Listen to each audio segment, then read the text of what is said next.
good afternoon to all brothers and sisters in the Dhamma. Today is the 17th March 2024. So we will be having our Heart Sutra class again. So as usual, we will have our pre-puja before we commence our Heart Sutra sharing. Regarding the Heart Sutra, we will be covering a very interesting topic today.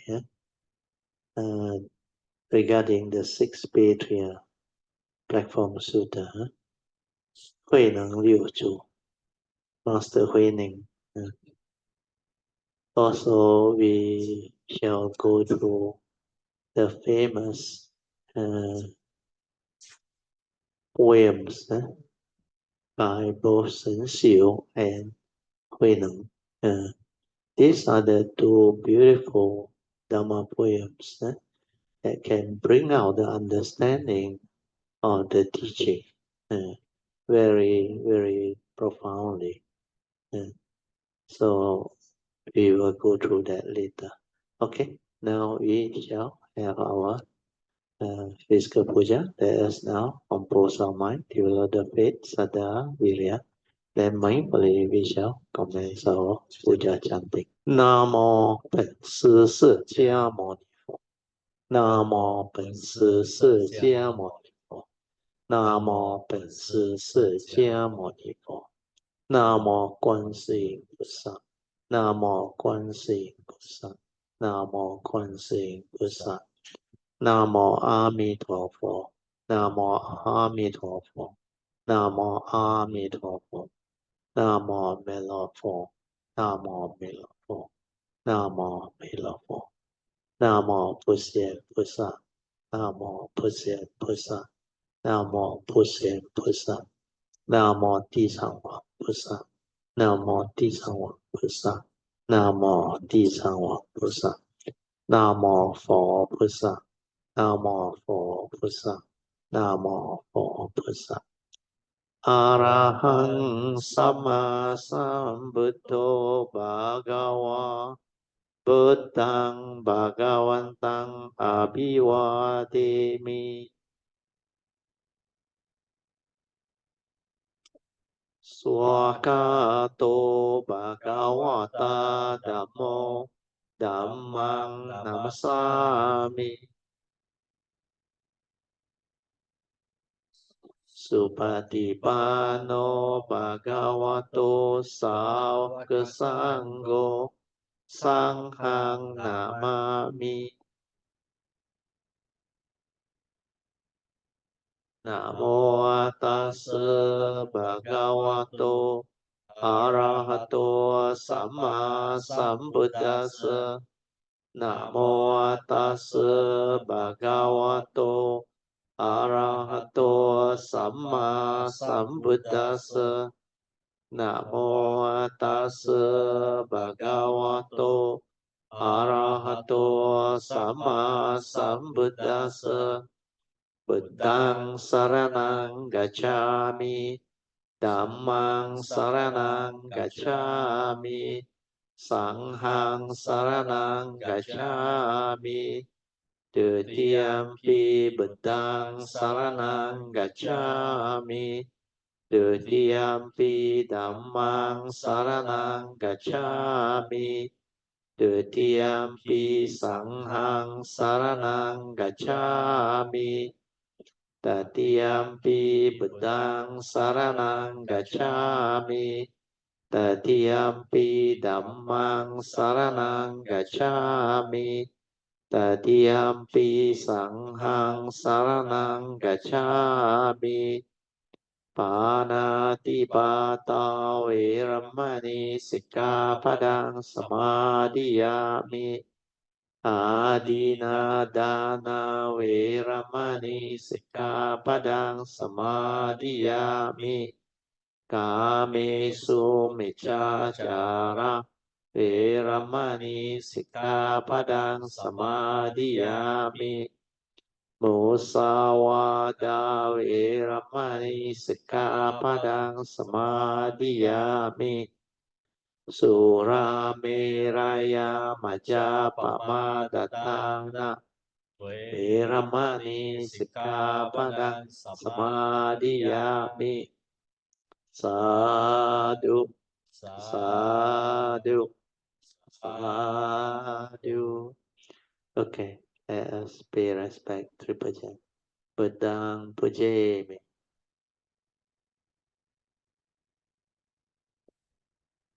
Damang Pujemi. Sanghang Pujemi. Okay, you all can be seated. Just relax and maintain some form of attention. Then we will start off with the salutation. Oh, sorry. The invocation to the Devas. Turn to page 6 of the chanting book. Invocation to the Devas. In this universe, in their entirety, let the deities or devas come here. Let them hear the good teachings of the King of Sages, which gives heaven and release, Nibbana. This is the time to listen to the teaching. This is the time to listen to the teaching. This is the time to listen to the teaching. Samanta Chiyakawalisu Atra Gacantu Devata Saddamang Muni Rajasa Sunantu Sakemokadang Dhamma Kalo Ayang Badanta Dhamma Kalo Ayang Badanta Dhamma Kalo Ayang Badanta Namo Tassa Bhagavato Arahato Sama Sambuddhassa Namo Tassa Bhagavato Arahato Sama Sambuddhassa Namo Tassa Bhagavato Arahato Sama Sambuddhassa Iti Piso Bhagava Arahang Sama Sambuddho Vijacarana Sampano Sugato Lokavido Anuttaro Purisa Dhammasarati Satta Deva Manusanang Buddho Bhagavati Swakato Bhagavata Dhammo Sanditiko Akaliko Ehipasiko Opanaiko Pasyatang Veditabo Vinohiti Supatipanno Bhagavato Sāvaka Sangho Ujjupatipanno Bhagavato Sāvaka Sangho Ayapatipanno Bhagavato Sāvaka Sangho Samicipatipanno Bhagavato Sāvaka Sangho Yadidang Cattari Purisa Yukani Atta Purisa Bhugala Esa Bhagavato Sāvaka Sangho Ahuneyo Pahuneyo Dakineyo Anjali Karaneyo Anuttarang Punyang Ketang Lokasati Sadhu Sadhu Sadhu. Okay, we shall turn to page 14 and continue from where we stop. We're supposed to share the new topic, 2.2. Important quotations from Six Patriarch Platform Sutta. Six Patriarch is the famous Master Huineng, Huineng Liu Chu. He is the number 6 from Bodhidharma. Bodhidharma came over from India, and Bodhidharma was the first patriarch of China. Before that, all the other patriarchs are from India. If I'm not wrong, Bodhidharma was the 28th patriarch from the tradition of Sakyamuni Buddha. Then after that, when he came over to China, he became the first patriarch of China. Then it was predicted that the Mahayana tradition that actually came over from India will flourish with the coming of the sixth patriarch. So after the arising of the sixth patriarch, the Mahayana teaching actually take a very beautiful turn, and it become very famous. So today is indeed an auspicious occasion for us to go through this six patriarch platform sutta. Now we will go into it. Introduction. One day, while delivering firewood into a store, Huineng heard a customer reciting the Diamond Sutta. The Diamond Sutta is a Mahayana sutta. They pronounce it as Jing Kang Jing. Diamond is Jing Kang. So Diamond Sutta is Jing Kang Jing, and this is a very famous sutta under the Mahayana tradition. There were not many words, but they are very profound. So Huineng heard a customer reciting the Diamond Sutta, and he had an awakening when he heard the stanza. The mind must have no dwelling. So now I pronounce it to you. The mind must have no dwelling. How many of you can really awaken and become like enlightened to it? So this one is because Huineng is not an ordinary being. He has been a cultivator long before. And this coming, he already have perfect or beautiful cultivation. That's why he can become the sixth patriarch. That is how unique he is. So he immediately inquired about the sutta and decided to seek out the fifth patriarch, Hongren, at his monastery on Huangmei Mountain. Huineng then embarked on his journey, and after traveling for 30 days on foot, he arrived at Huangmei Mountain, where the fifth patriarch was residing.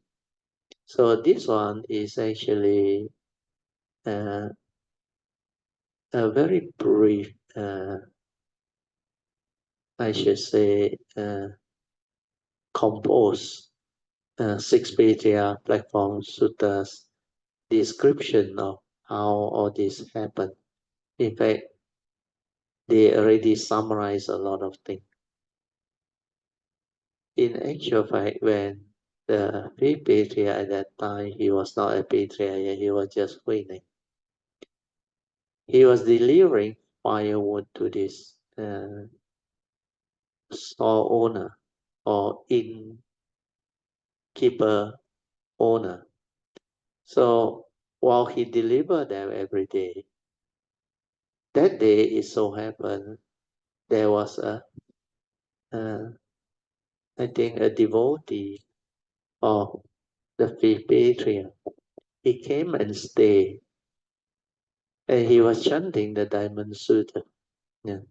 Then, strange enough, Hui was a woodcutter, uneducated, doesn't know Dhamma, doesn't know any philosophy or philosophical teaching. And yet, the word, the mind must have no dwelling, strike him, has great impact on him.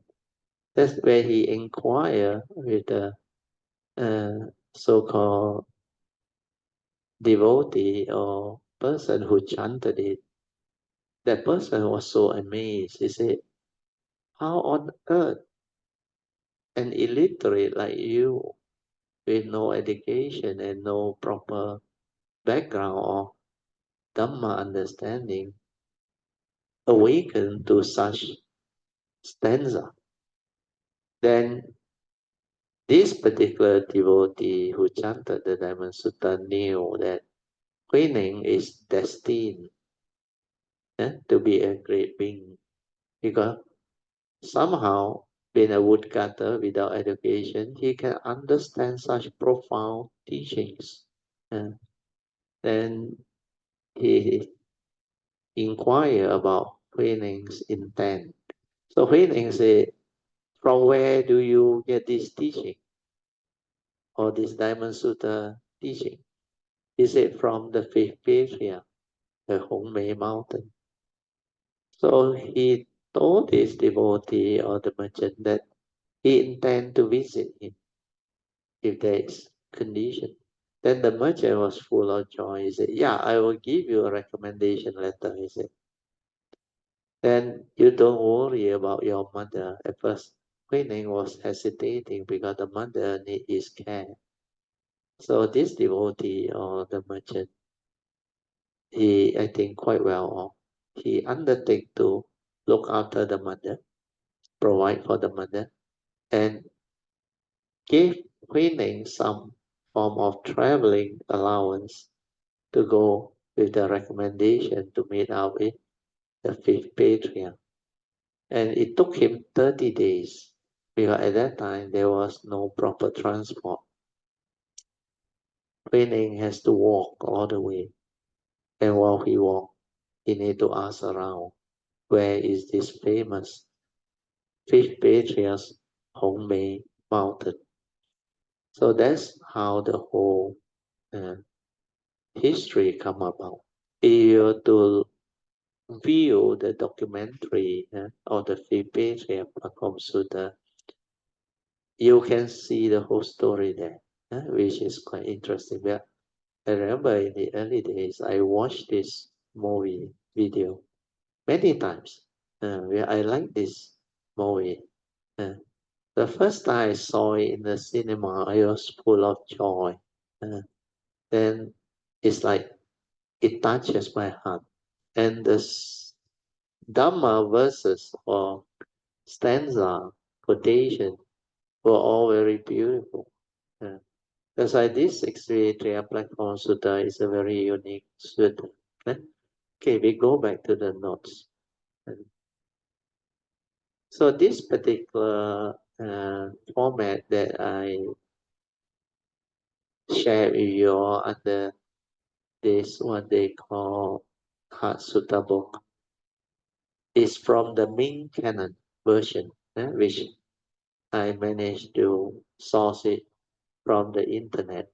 At that time, I read through many versions, but none of them is as concise and as precise or accurate as this Ming Canon version. That's why I like this Ming Canon version. It's like meant to be at that time. I Google and it came out. So now I will read on. From the first chapter of the Ming Canon version of the Platform Sutta. So I extracted this. So you listen. Straight away I zoom in to the gist of it. It started out by saying the fifth patriarch asked Huining, asked me here means Huining, because it was related by Huining. Hongren asked Huining, who are you and what do you say? The way he answered is so beautiful. Huining replied, he straight away called him the master and said, your disciple is a commoner, means just a common citizen, uneducated, don't have any education, from Xingzhou of Lingnan. I had traveled far to pay homage to you and seek nothing other than Buddhahood. You see, he not only come and seek enlightenment, he want to seek nothing else except Buddhahood. Means the fully enlightened one, the supreme vehicle teaching. And this really indicates how profound his past was, his nature was. So because of that, the fifth patriarch said, so you are from Lingnan, a southerner and a barbarian. He purposely actually instigated Huineng. In the time of the fifth patriarch, they have this understanding that the northern part of China, which is Beijing, is the educated one, where all the scholars and educated people are there. Whereas in the south, they are usually the uneducated, and they call them the southerner. And sometimes they call them barbarian because very crude, not refined in their approach to life and existence. Then, sarcastically, the fifth patriarch said, since you are a southerner and a barbarian, how can you expect to be a Buddha? Asked the fifth patriarch. But the fifth patriarch actually purposely arise this question to instigate the Huineng. It's not really instigate, like to probe him so that he can answer. If he know how to answer, then he know this guy is something exceptional, somebody quite exceptional, not what normal people think. So after he put forth this very difficult question to Huining, Huining replied beautifully. Huining said, I reply, although people exist as northerner and southerner, in the Buddha nature, there is neither north or south. See, so beautiful. Then he said, a barbarian may differ from your holiness physically, means physical appearance, outwardly. But what is the difference when it comes to the Buddha nature? You remember the last session? We went through the sharing. We talked about seeing form, seeing the unreality of form, then seeing beyond form. So this is how Huining applied the seeing that he has. It's a conventional term. Living being can be classified. Means people exist as northerner or southerner. But in the Buddha nature, there is none.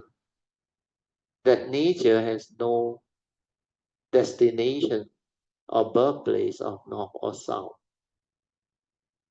Then when the three patriarchs say southerner are barbarian, means the northerner are educated. The three patriarchs are not. Hui before he became the fifth patriarch, because of his basic wisdom, he was able to reply. Say, a barbarian refers from his holiness only outwardly, physically.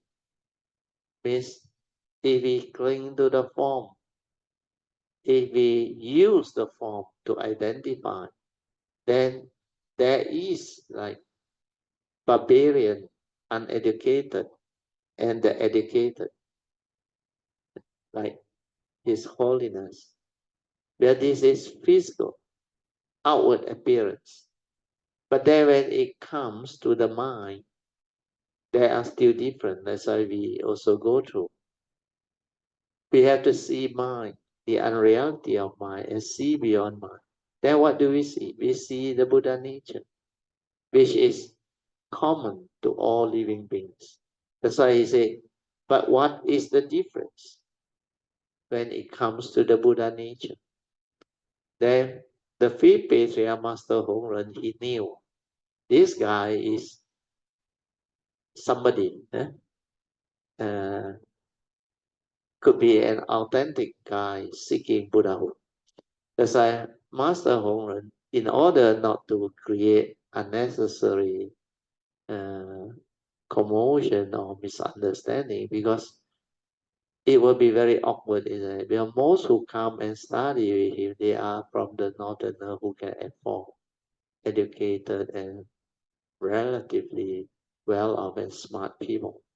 But then to accept one southerner, it may give rise to some form of misunderstanding at that time. So what Master Hongren did was, he immediately, Master Hongren, the fifth patriarch, immediately asked Hui Ning, okay, you go to the kitchen, he said, to do the kiosk in the kitchen. To start off with the rice mill, where he need to pound rice and do all the chores that a normal helper do. So Hui Ning need to go and chop firewood and pound the rice at the monastery. And he did it for 8 months. Then fast forward the item 3, straight away they go to the section on how he became the sixth patriarch. This part is very beautiful and yet very profound. So maybe before I go to this part, I will explain a little bit. I'll bring it down back a bit. Okay. So Master Hongren, the fifth patriarch, he been a wise patriarch. He knew what is going on. So what he wanted is to prevent any misunderstanding. He actually sent not only Hui Ning to the kitchen to chop firewood, pound rice, and help out, prepare meals, everything. But he does not allow Hui Ning to come to the main hall to even listen to the Dhamma or partake in any of the Dhamma session. So that was to protect Hui Ning and also not to create unnecessary misunderstanding. So Hui Ning, being a relatively wise disciple who has his past, understood the meaning. That's why he didn't really complain or make any protest against the Patriarch by saying, I have been here for 8 months. How come you don't teach me anything?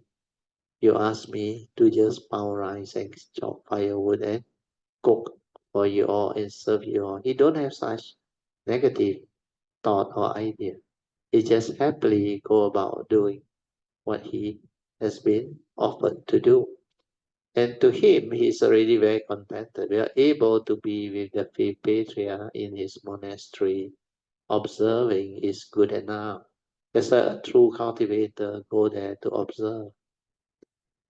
A lot of people fail to have the understanding. They are very impatient. when they want to learn something, especially spiritual teaching, they will try to look for a good monastery with a famous master or teacher. Then when they go there, they're too eager to progress, to learn. So they normally don't have the patience. They don't even want to observe and find out. They just like boss themselves around and say, who is the abbot or who is the person in charge? Uh, I'm here to learn the Dhamma. Uh, how can I fit in that person? But if you do that, chances are your approach may not be sincere enough. The way you confront people, you lack the refinement of the Noble Eightfold Path, factor that enable you to actually deliver your message accordingly or appropriately. So all this as cultivator of the way, we need to actually develop understanding. That's why when you read, you must read with understanding. Read between the lines. Don't miss out on the important pointers or meaning. So you look at this 6 patriarch platform Sutta. It's so beautiful. Yeah? So 8 months, Huining didn't complain or didn't uh, behave like normal people, too eager to learn, too eager to progress, want to complain and create a scene or whatever.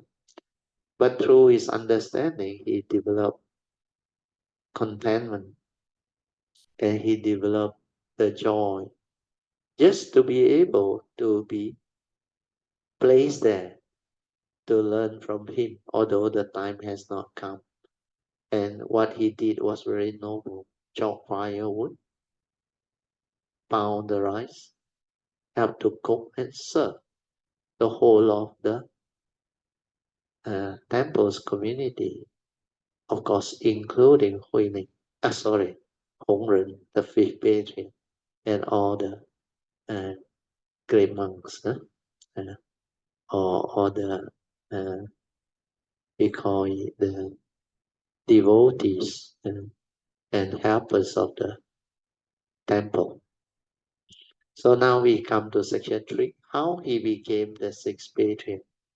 So one day, Master Hongren announced, this one you must listen attentively. This one is very profound. And I love it when I saw the video show, the cinema show. And when I pick up this Ming Canon version, I was full of joy. Listen, one day Master Hongren, the fifth patriarch, announced. He said the question of insistent rebirth is a momentous one. Do you understand what he meant? He is referring to the birth and death of living beings, especially human beings. He said the question of incessant rebirth means keep on undergoing samsaric birth and death. And this is what samsara is all about. So he said, this incessant rebirth, coming back every life to go through the misery, the suffering, without the Dhamma understanding, is a momentous one. It's not easy to go. So the fifth patriarch, from here, he started to deliver his message. He said, day after day, instead of trying to free yourself, means developing the wisdom to awaken from this bitter sea of life and death, or in Mandarin they call 苦海. So instead of trying to free, means to liberate oneself from this momentous problem of birth and death, samsara. So in Mahayana, in the Mandarin version, they call Liao Shen Si, means to stop this incessant rebirth. Liao Shen Si means to stop coming. You need to realize the enlightenment in the here and the now, which the Buddha has taught us, is to realize Nibbana, which is a cessation of form and mind. After that, your wisdom is so profound, there is no more avijja or ignorance at the moment of death. That's why when you can die without avijja, then there is no more ignorance to condition the rebirth consciousness.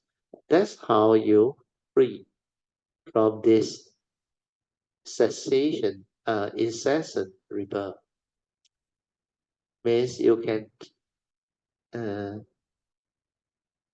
awaken to liberate from birth and death, so that samsara is no longer for you to come.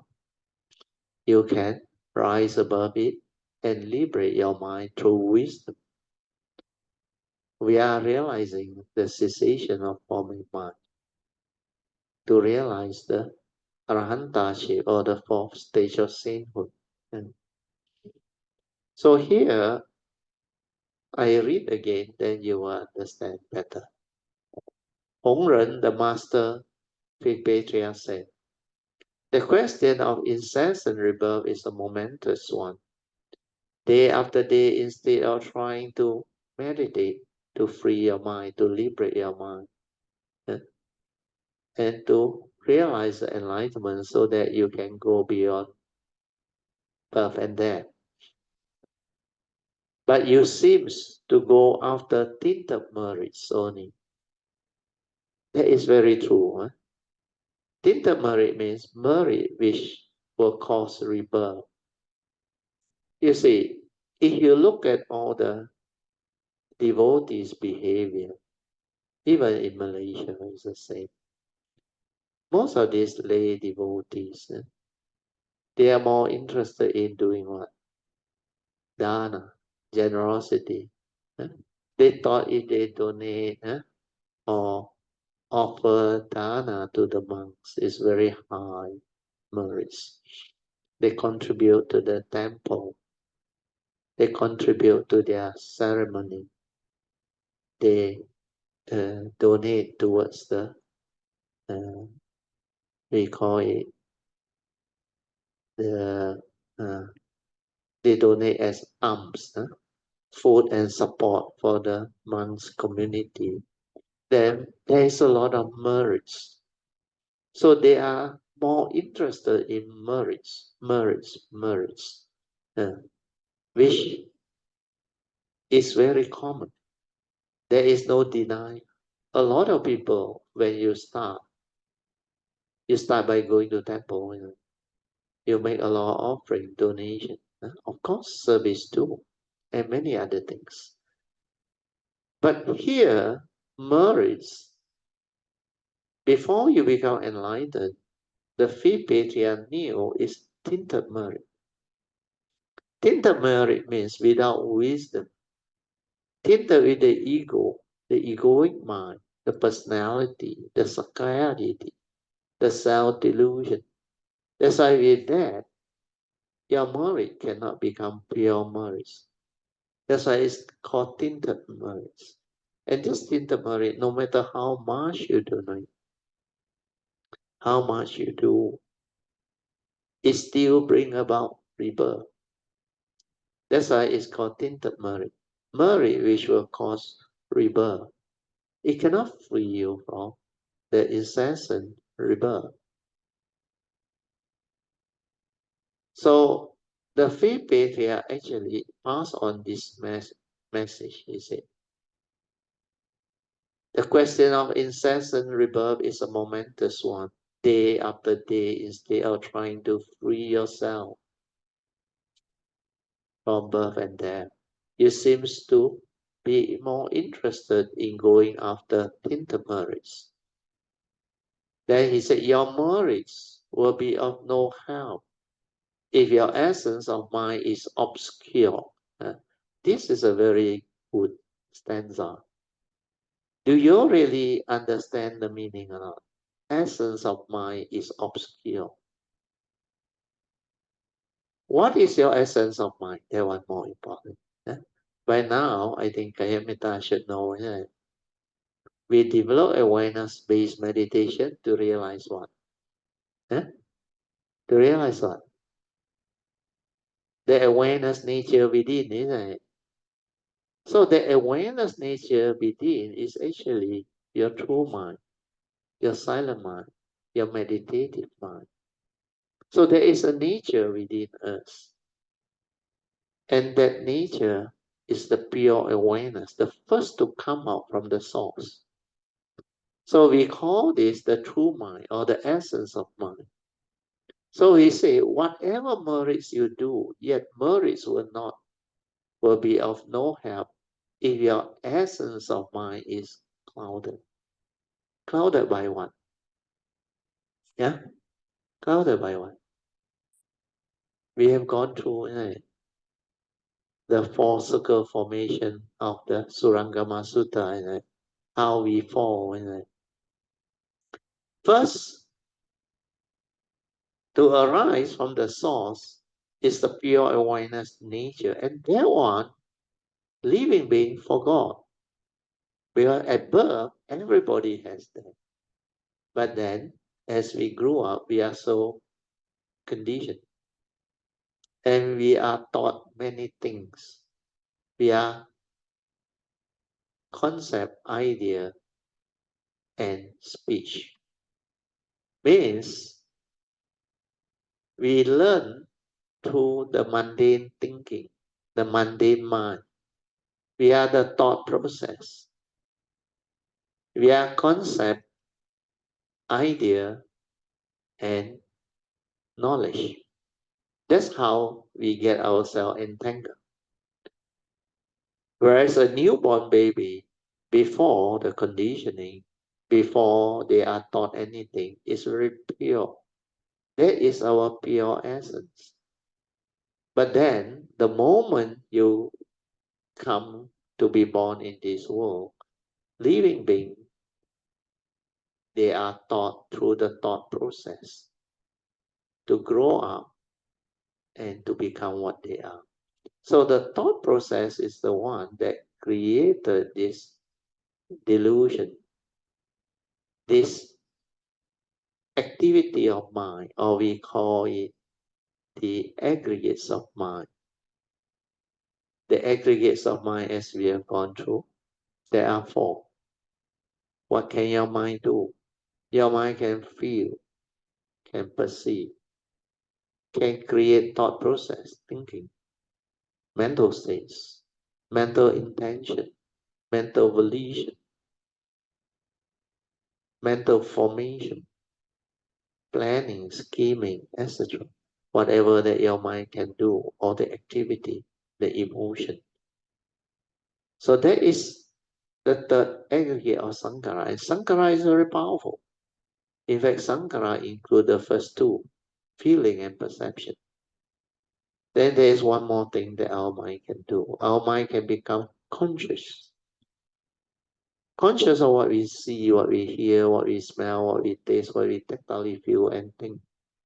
The six sense basis that can trigger off the corresponding six sense basis. If throughout the day you are so active with your senses, creating thought process, creating perception, feeling, emotion, and all the activity of mind, then how can you be aware to understand what is going on in life? So these are the things that obscure your true mind. When you arise the thought, the mundane mind, the aggregates of mind, of feeling, perception, activity of mind, mental states, etc., and every moment of mind moment, you become conscious.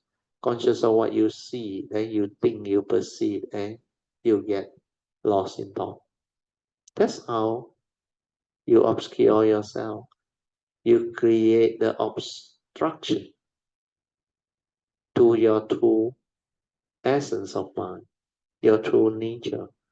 And you forgot that you have a nature because you are lost in thought, preoccupied all your thinking, your emotion, your idea, your concept of things.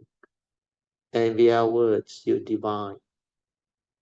And via the views, opinion, conditioning, and belief system that you accumulated in your memory through all the things that you learned since birth until now.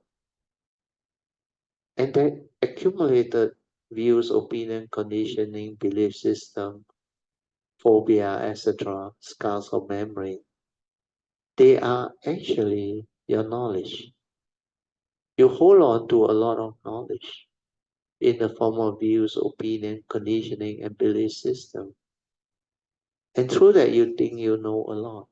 That's why in the Buddhist teaching, especially the Mahayana teaching, the Wuliang I Ching, and also the Wuliang Su Ching, they say knowledge by 所知障. Everything you come to know is knowledge, but it's from the thought. And that is knowledge. So 所知障 is knowledge by. Then the other one is 烦恼障. When you think a lot, lost in thought, become heedless, you worry a lot. Because through thinking, you create worry, anxiety. Then you get yourself entangled into sorrow and lamentation. Your thinking, if it's a reason to the delusion, saccadity, then you will think the wrong thought. And what are wrong thoughts? Thought that condition your suffering, your emotion, your fear, worry, anxiety, sorrow, and lamentation. These are all wrong thoughts. And the root behind the arising of wrong thought is ignorance, avijja. And because of ignorance, the main one is self-delusion, saccadity. And because of that, the evil roots of greed, hatred, and delusion will arise. So when we talk about things that obscure your essence of mind, your true mind, your pure nature, it's actually your thinking, your thought process, your sankhara activity, your emotion, conditioned by your wrong view, your delusion, your saccadity, your avijja. So to develop the meditative understanding is to silence our mind and observe clearly how we get ourselves entangled and how we function as a human being. How do we know the world? How do we interact with the world? And how do we get entangled into all this? And how did all this happen? Until today, most living beings, they forgot who they are. They are deludedly bounded by the thought process, the thinking. So the thought process through the activity of mind or the aggregates of mind, they cloud your nature. When your nature is clouded, you cannot be mindful, you cannot be aware, you cannot understand truth, you cannot see things as they are, you cannot be with the moment to be aware of what is going on in life and to develop the understanding of life. So all this, they are very obvious. So ability to understand all this is what the Buddhist teaching is all about. That's why the fifth patriarch, being wise to the extent, can understand all this. So we go back to the notes, the sharing. So the sixth patriarch mentioned, the question of incessant rebirth is a momentous one. Day after day, instead of trying to free yourself to liberate from birth and death, you seem to be more interested in going after tinted marriage. And what is tinted marriage? Marriage which will continue to condition rebirth. And yet, marriage will be of no help if your essence of mind is obscure. So now this stanza is clear. Hopefully it's clear to you all now. So obscure by what? Aggregates of mind via your wrong thought, deluded thinking. Then the message is very beautiful. Listen, the next message is, the fifth pager say, go and seek prajna. What is prajna? Wisdom instead of marriage. And where do you seek? In your own mind. Means you must reflect and contemplate, silence your mind to observe clearly and develop the understanding, and then write me a stanza or a gatha about what you have realized. He who understands what the essence of mind is, means realize the awareness nature within, will be given the rope, the insignia of the patriarchate. Means you can inherit the patriarchate. And the Dhamma, the ultimate teaching of the Zen school, means not only you receive the rope and the path as an insignia, you will also receive the profound Dhamma teaching of the Zen school. Then Hong Ren, the fifth painter, say, I shall then make him the person who successfully did it. The sixth patriarch. Then he said, go away quickly. Delay not in writing the stanza, as deliberation is quite unnecessary. Now you understand why I mark in bold words. Deliberation means go and discuss and talk about this type of thing. No use. Understand how? No amount of deliberation can help you develop the wisdom. You should instead silence your mind, develop the awareness to be aware and to awaken to the teaching. So what the patriarch advice is very good. Delay not in writing the stanza, as deliberation is quite unnecessary and of no use. Make a note of all these words. The man who has realized the essence of mind, this is the most important, can speak of it at once. Means what? Means what? No need to go to memory, to remember. It's not knowledge, understand? No? It's spontaneous. But this one is within your nature. That's why he say, the man who has realized the essence of mind can speak of it at once, as soon as he is spoken to about it. Means you talk to him, he will be able to reply you. He will understand what that thing is. And he cannot lose sight of it. Means what? No need to remember, understand? No need to put in the memory. Because this is wisdom, awakening. The former mind that realizes this awakening has the wisdom connected to it. So here, the message is very beautiful. The man who has realized the essence of mind can speak of it at once, means spontaneous. As soon as he is spoken to about it, means no hesitation, no need to wait, no need to check. And he cannot lose sight of it. It's always with him, even when engaged in battle.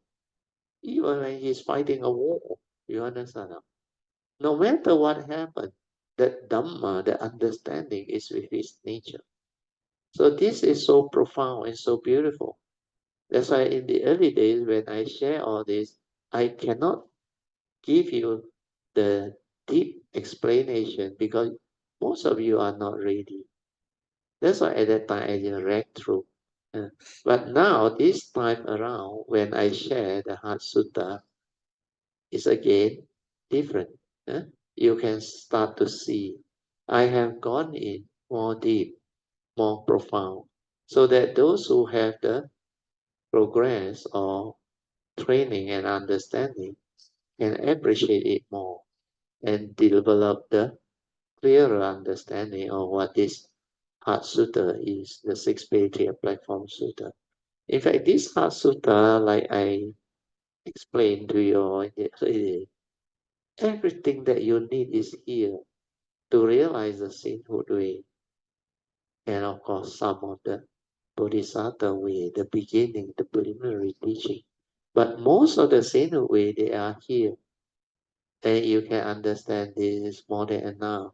That's why at that time, I technically, I think, hinted to a lot of Kayamita. No need to take notes anymore. Whatever you need, you go to the Heart Sutra, they are there. So all this, hopefully, by now, most Kayamita will have developed the understanding. Okay, we continue. However, the disciples said to each other that they didn't need to write any gatha, and that surely their teacher or the head monk, Venerable Sen Siu, means the chief disciple of the fifth patriarch Hongren, would become the sixth patriarch. So they all actually decided already. They said nobody else should be given the honor except Sen Siu. So only Sen Siu, the chief disciple, wrote a gatha or stanza for Master Hongren. But as the head monk, Sen Siu was well respected. And because of that, he is under great pressure to produce a gatha that would qualify him as the next patriarch or the sixth patriarch. However, he was uncertain as to his own understanding. See, when you have doubt means you are not there yet. Huh? And eventually, he decided to write a poem and anonymously, means without putting his name there on the wall. He waited for middle of the night, in the middle of the night. Then only to announce his authorship when Master Hongren approved of it. Yeah. So that poem that Sen Xiu wrote is this. Xing Si Puti Su means our body is like a Bodhi tree. Xing Ru Ming Jing Tai. He thought this is the true mind. Actually, this one is the mundane mind. He said, the mind is like a mirror bright on a stand. This one is a mundane mind. This is not your true mind. This is not your essence of mind. That's why Sen Xiu cannot break free. Then, 时时勤佛事 means polish it until it shines, because it's a mirror bright, something you can polish. Then, 无事惹尘埃 so that no dust can align. So when the disciples saw this gatha on the wall, there was a great commotion or stir. But when Hongren saw it, he told them, well, practice according to this gatha, you will not fall into the evil run, and you will receive great benefits. True or not? What does he mean you will not fall into the evil run? Means you can realize the sainthood, enlightenment, at least a sotapan. First stage of sainthood. Once you are a sotapan, you will have the minimum 5 precepts. Then you will not take rebirth under the 4 willful state, the evil rhyme. So the 4 willful state, as you all know, the demon rhyme, the animal rhyme, then the the animal. Oh, correct, the animal rhyme. Then you have the hungry ghost rhyme. Then the hell. So these are the 4 willful state, or the evil destiny, where a lot of suffering arrives. So according to Hongren, the fifth patriarch, he said, not bad. He said, practice according to this gatha, and you will not fall into the evil rhyme, and you will receive great benefit, means merits, much better merits, of course. Then he said, light incense and pay respect to this kata. Recite it, and you will see your essential nature. Means what? Since you haven't seen his essential nature, understand? He said, light incense and pay respect to this kata, recite it, and then only you can see your essential. Means you must recite it until the heart develop the understanding. Understand? You must really develop the understanding to awaken to it. If you don't have the faith to develop the recitation and to cultivate, to silence your mind, to realize it, then you cannot see your essential nature, which means you cannot have the real enlightenment beyond the sainthood way. To enlighten beyond the sainthood way, you remember, I share with you all, it's not just the sainthood way, which is just the simple awakening to having a glimpse of what that nature is, a glimpse of nibbana, cessation, or a more stable cessation where you go in for a longer time. But you have not realized that essential nature. Means you have not developed the ability to realize the gateway to your nature to awaken your essential nature, which is your awareness nature within your heart.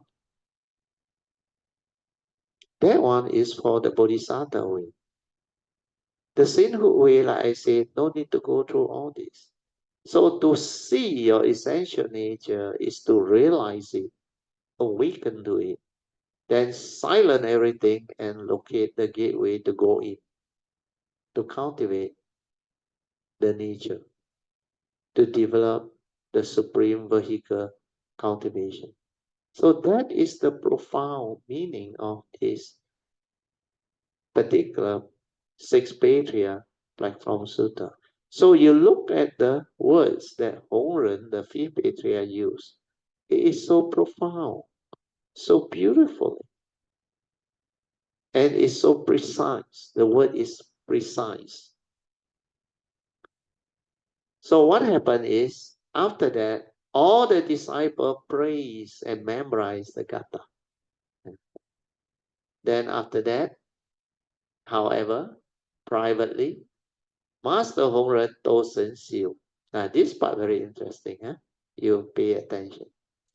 He said to Shen Xiu, you have arrived at the gate of enlightenment, but you haven't entered it. Like I used to tell you, huh? He is at the entrance, the gate, but he doesn't know how to go in. With this level of understanding, he said, you still have no idea what that supreme Bodhi mind is. Means what that essential nature, what that awareness nature, that true mind is. He still don't have any idea. But he told Shen Xiu, upon hearing my words, actually he gave him the hint, which is so clear cut now. Upon hearing my word, you should immediately recognize the original mind, means your true mind. See it clearly in every thought, means stay with the awareness nature, understand now. See it clearly in every thought moment, with the mind free of all the mental hindrance. Then in the one reality, everything is real. And all phenomena are just as they are. See how beautiful and how profound this word of wisdom are.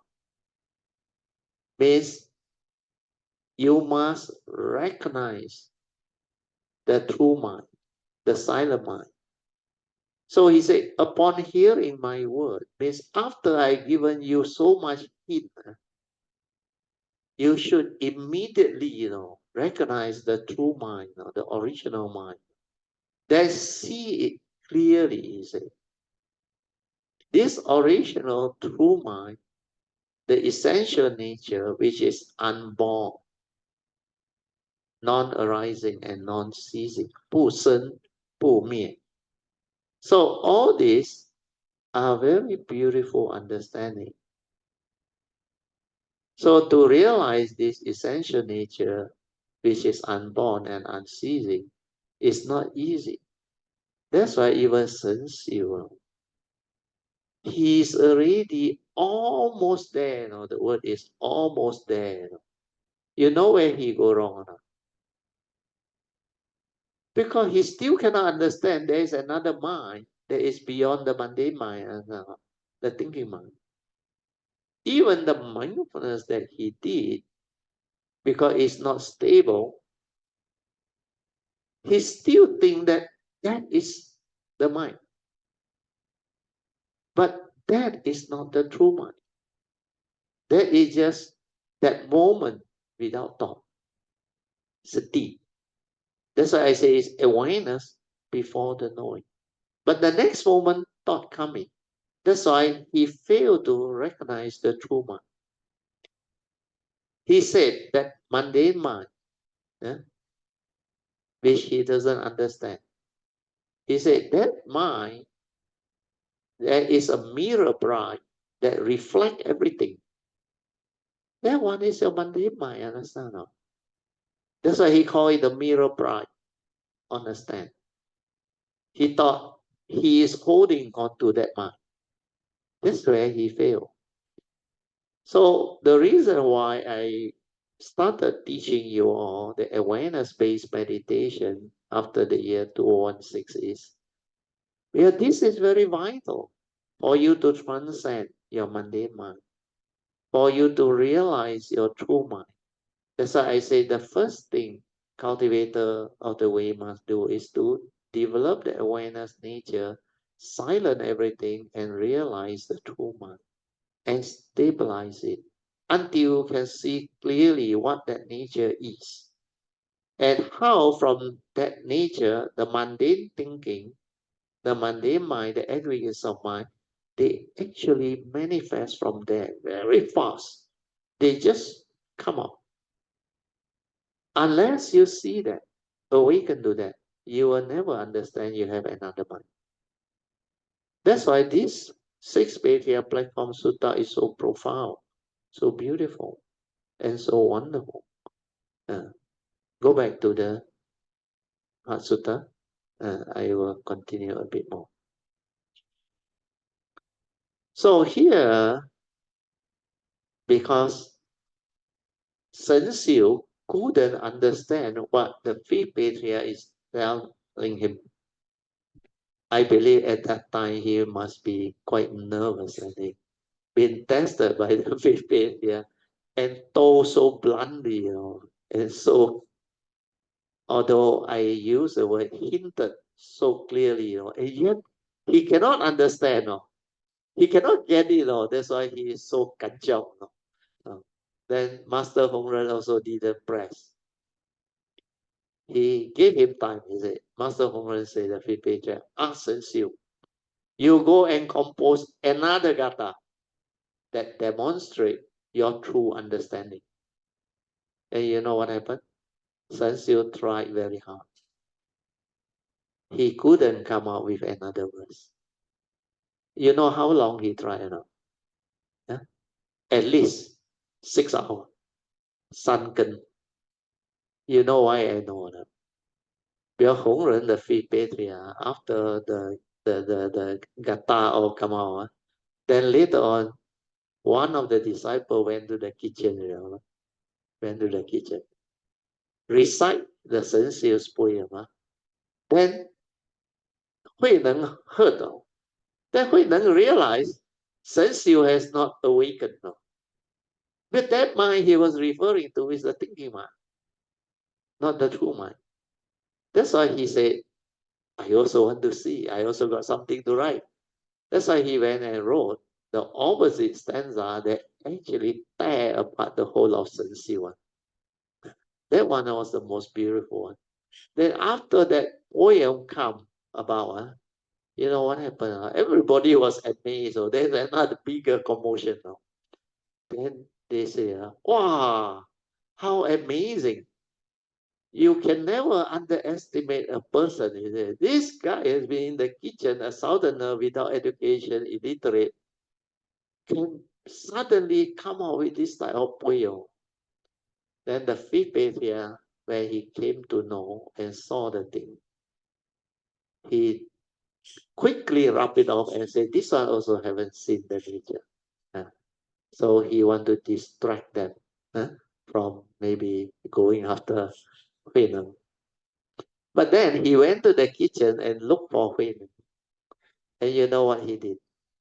He saw Hui Neng pounding rice with a stone to add on to the momentum.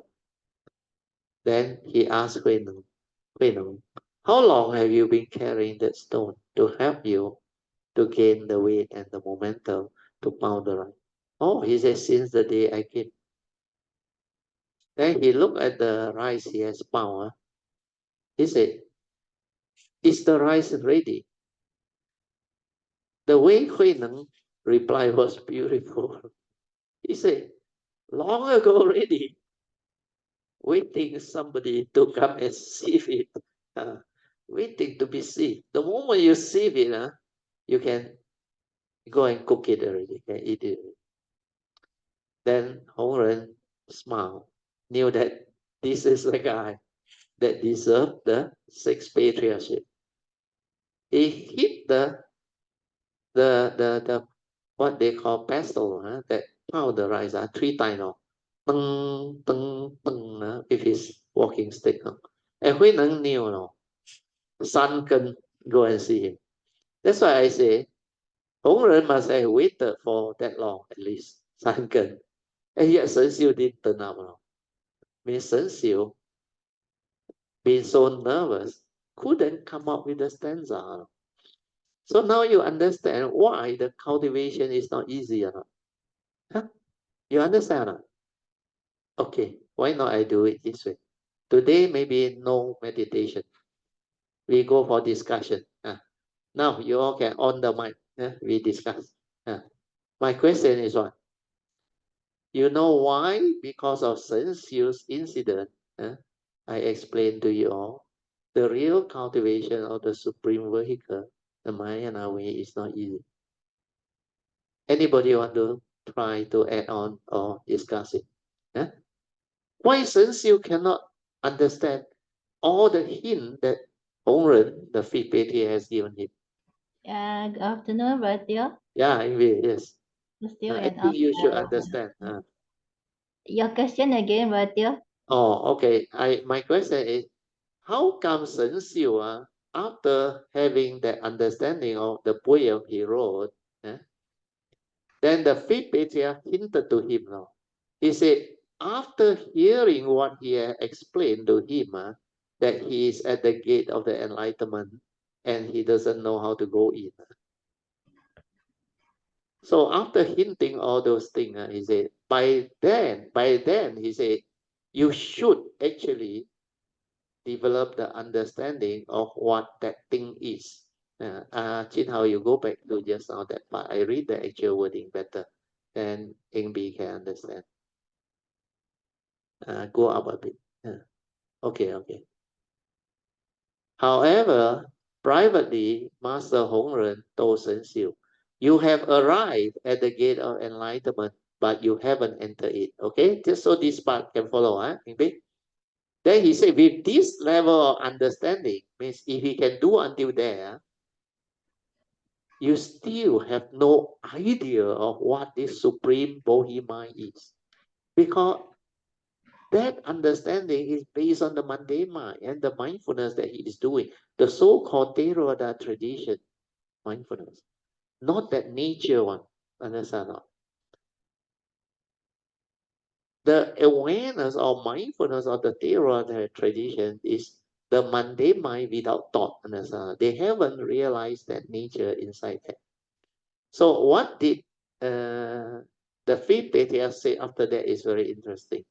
He told Shen Xiu, upon hearing my words, means after hinting to him that he has arrived at the gate of enlightenment, means You only need to understand it, realize it, and walk inside. Understand? Or maybe nobody walking it, just realize it, awaken to it. But he say, although you are at the gate of enlightenment, but you haven't entered it. But with this level of understanding, you still don't have any idea of what the true mind is, the supreme body mind is.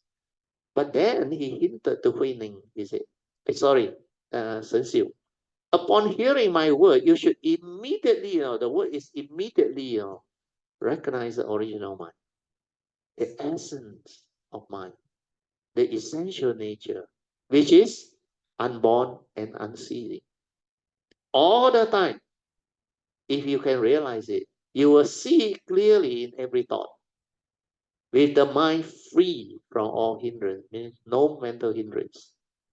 In the one reality, everything has become real.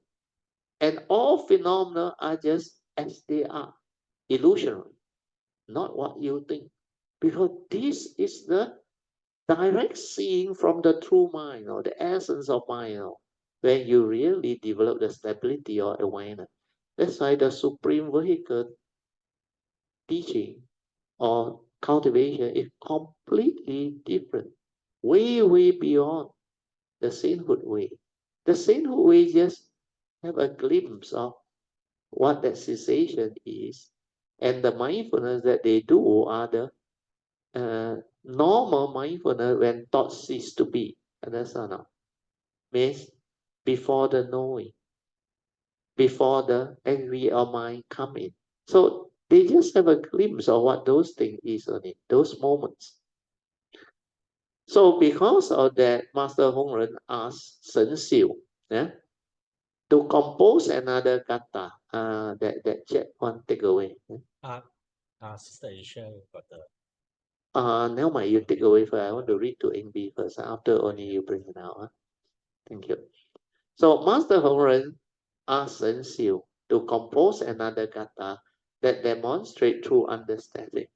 Shen Xiu tried hard but couldn't come up with another verse. So this is the meaning of the question that I was asking. That even people or cultivator like Shen Xiu, who is so close, where he did the mindfulness way of the Theravada tradition, he hasn't realized that true mind, the true nature, the essence of mind. And because of that, he is still stuck. That's why Hongren say you have no idea of what that supreme essential nature is. So he asked Shen Xiu to go back and take his time to contemplate another kata so that it can demonstrate his true understanding. So this is really not easy. That's why my question is, Eng Bee, I try to ask you, why is it not easy? How come people like Shen Xiu still cannot realize that thing? By now, I think most of you all would have the understanding of the awareness nature and all things. But for those who have not gone in and do it, it's not easy, right? Eng Bee, now maybe you can answer already. You can understand already. Oh, just based on my present level of Good understanding, enough. but Good yeah, enough. Afterward, Alicia also can answer. Yeah, he sent in a message just now going to Chin. yes. Uh, To me, Shen Xiu is still at the doorway because he hasn't stabilized correct. The enough, awareness not nature. not stabilized and how to say stabilized long enough to realize the Correct. To true let it cease. nature. Yeah, To let that to true let it nature cease. appear. Yeah. He may got a glimpse of it, but Correct. it's not Actually, stabilized at all. definitely that. Yeah. And then another thing is um in the Zen Mahayana way, they usually the teacher like Hongren Wuzu, Yeah. he is trying very hard to shock him, shock this Shen Xiu to Correct. get Correct. his immediate answer. Quickly Yeah. come up with the immediate answer. Correct. Usually the Like Zen Kongan, way. like the Yes. Kongan. But Shen Xiu because Cannot. too nervous, cannot respond. He He's try to use the thought to understand. That's why when you use your thought to understand, it cannot happen. Right? You just have to silence. Then it will come out. I think his mind was blank lah. He don't Correct. know what Yeah, to he was in respond. a state of nervousness, shock. Yeah, his thought don't know how to move already. Oh. Yes, so Wu Zu Hongren is being so compassionate, trying to Correct. push him to the limit to Yeah. get an immediate answer from him. Because Correct. like just now in the front part, Yes, the wisdom is immediately come out yeah, on. Even you in the should war, immediately either awaken in to that. the battle or war, you can have that type of quick Mind. response or direct seeing, Yes, direct understanding. understanding. Uh, That's why like what 广清老和尚 or what say correct. the 智慧 is when you are prompted, then you know Yes. how to solve the thing, then that is 智慧. Spontaneously, you will know how to solve it. One. You will Yes. know how to confront it, attend to it, and resolve it. One. Because Amicably wisdom is like that one. No, wisdom. Yes. The person who has it, he also doesn't know, he or she. But when he encounter a situation, then he understand, or he or she understand. 那就是智慧。广信老和尚 that verse also very good. Because people ask him, what is wisdom? He said, wisdom is very strange. When you develop the awakening, the wisdom, sometimes the cultivator also doesn't know that he has the wisdom. But the funny part is, he said, the format mind that realize it, when they encounter a situation, they know how to resolve it. They know how to attend it, and they understand. That is wisdom. 那就是智慧. So that part was so beautiful. Yes, that shows Shen Xiu hasn't got that direct seeing, direct wisdom, He has yet. not stabilized the awareness stable enough yet. Yeah. That's Okay, why thank you, stabilizing the awareness is very important. And I have been stressing that since the time I teach the awareness-based meditation to many Kayamita, you must stabilize the awareness nature. Otherwise, very difficult to go beyond the sainthood way. Very good, Sadhu, Eng Bee. Anything else to add? For the time being, that's all. Thank you, Thank you. Then we go to Alicia. Radio, good afternoon, you and all Kayamita. Sadhu. 我只是写了he hasn't realized his true nature. 对, that is the precise answer. Yeah. Okay, Alicia, very good. He hasn't realized his true nature. Correct. 对, because if he has realized his true nature, he will know how to answer straight away.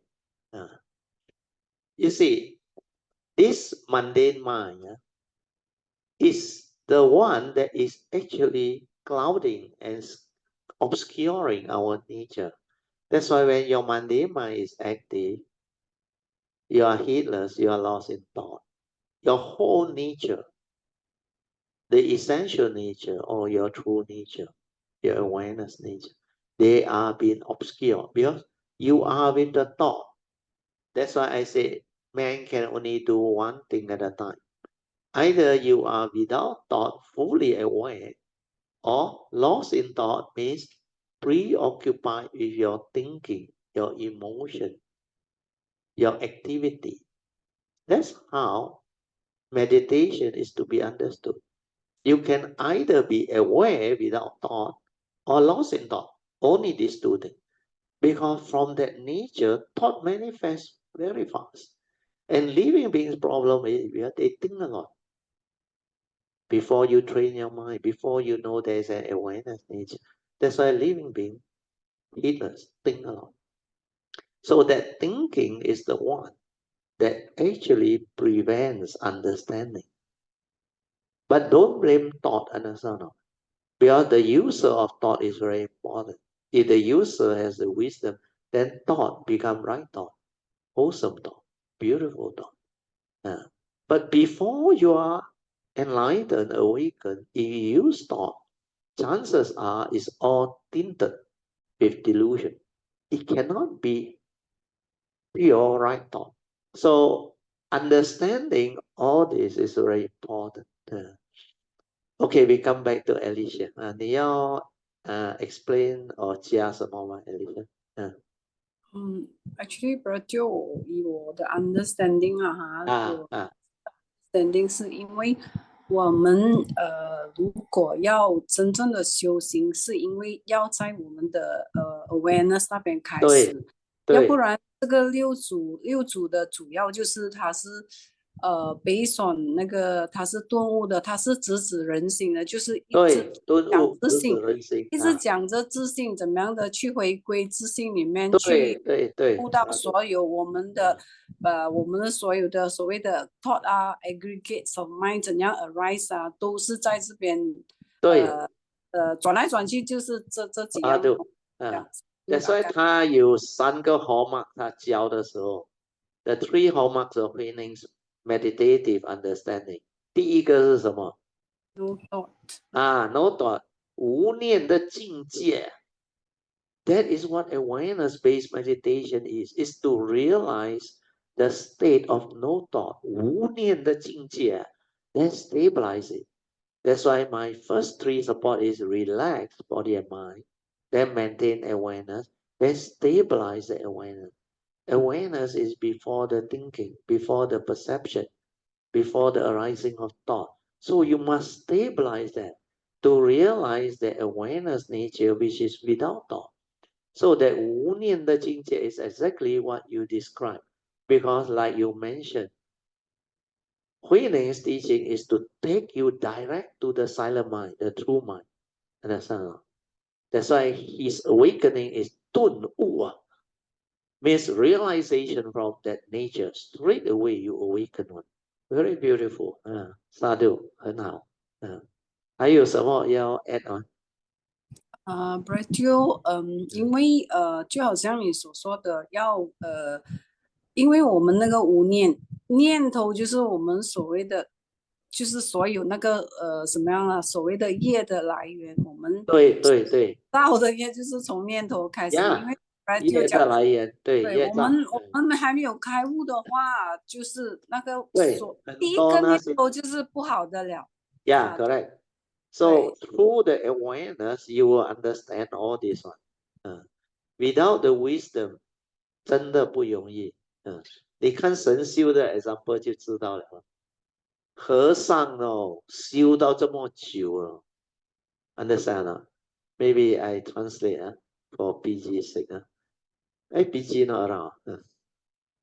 神修 is a monk cultivated so long already.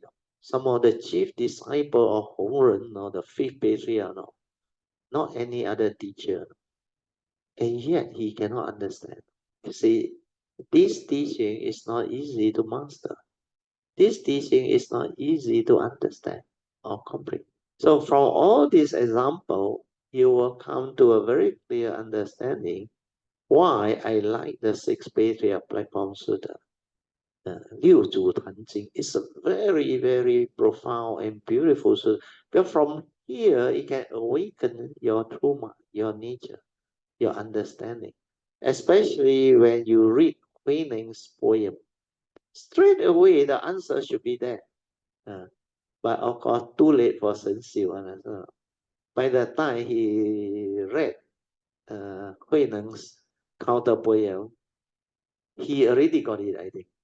But too late, because the 6th patriarch said the robe and the insignia has already been passed on to Huineng. So that is the reason why this 6th patriarch Platform Sutta is so beautiful and so meaningful. And during the early days, actually, somehow, although I started out with the Theravada tradition, but when I heard about the 6th patriarch Sutta, in fact, I didn't get the book at that time, but I just heard about it. 六祖慧能, it activated my nature. Then the poem itself awakened me further, because I realize what that poem is. Straight away, I can actually explain it and understand it. Even Sensu's poem, I also understand. That's why in my explanation and sharing to you all, what Sensu did was, he followed the basic Theravada teaching of Sakyamuni. That's why Sakyamuni's teaching say, within this phantom length body, along with perception and thought, you should add in the word awareness, but not the stable one. I proclaim the world, the arising of the world, the cessation of the world, and the path that lead to the cessation. Basically, this is the Four Noble Truth, isn't it? True or not?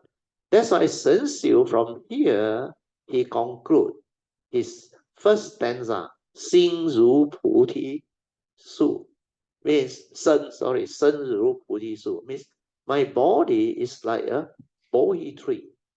What is a Bohi tree? Tree of enlightenment, in it can make you enlightened, in it. So earlier on, that Dhammapada verse or stanza that I quote to you, which the Buddha proclaimed about the origin of the world, the cause of the arising of the world, the cessation of the,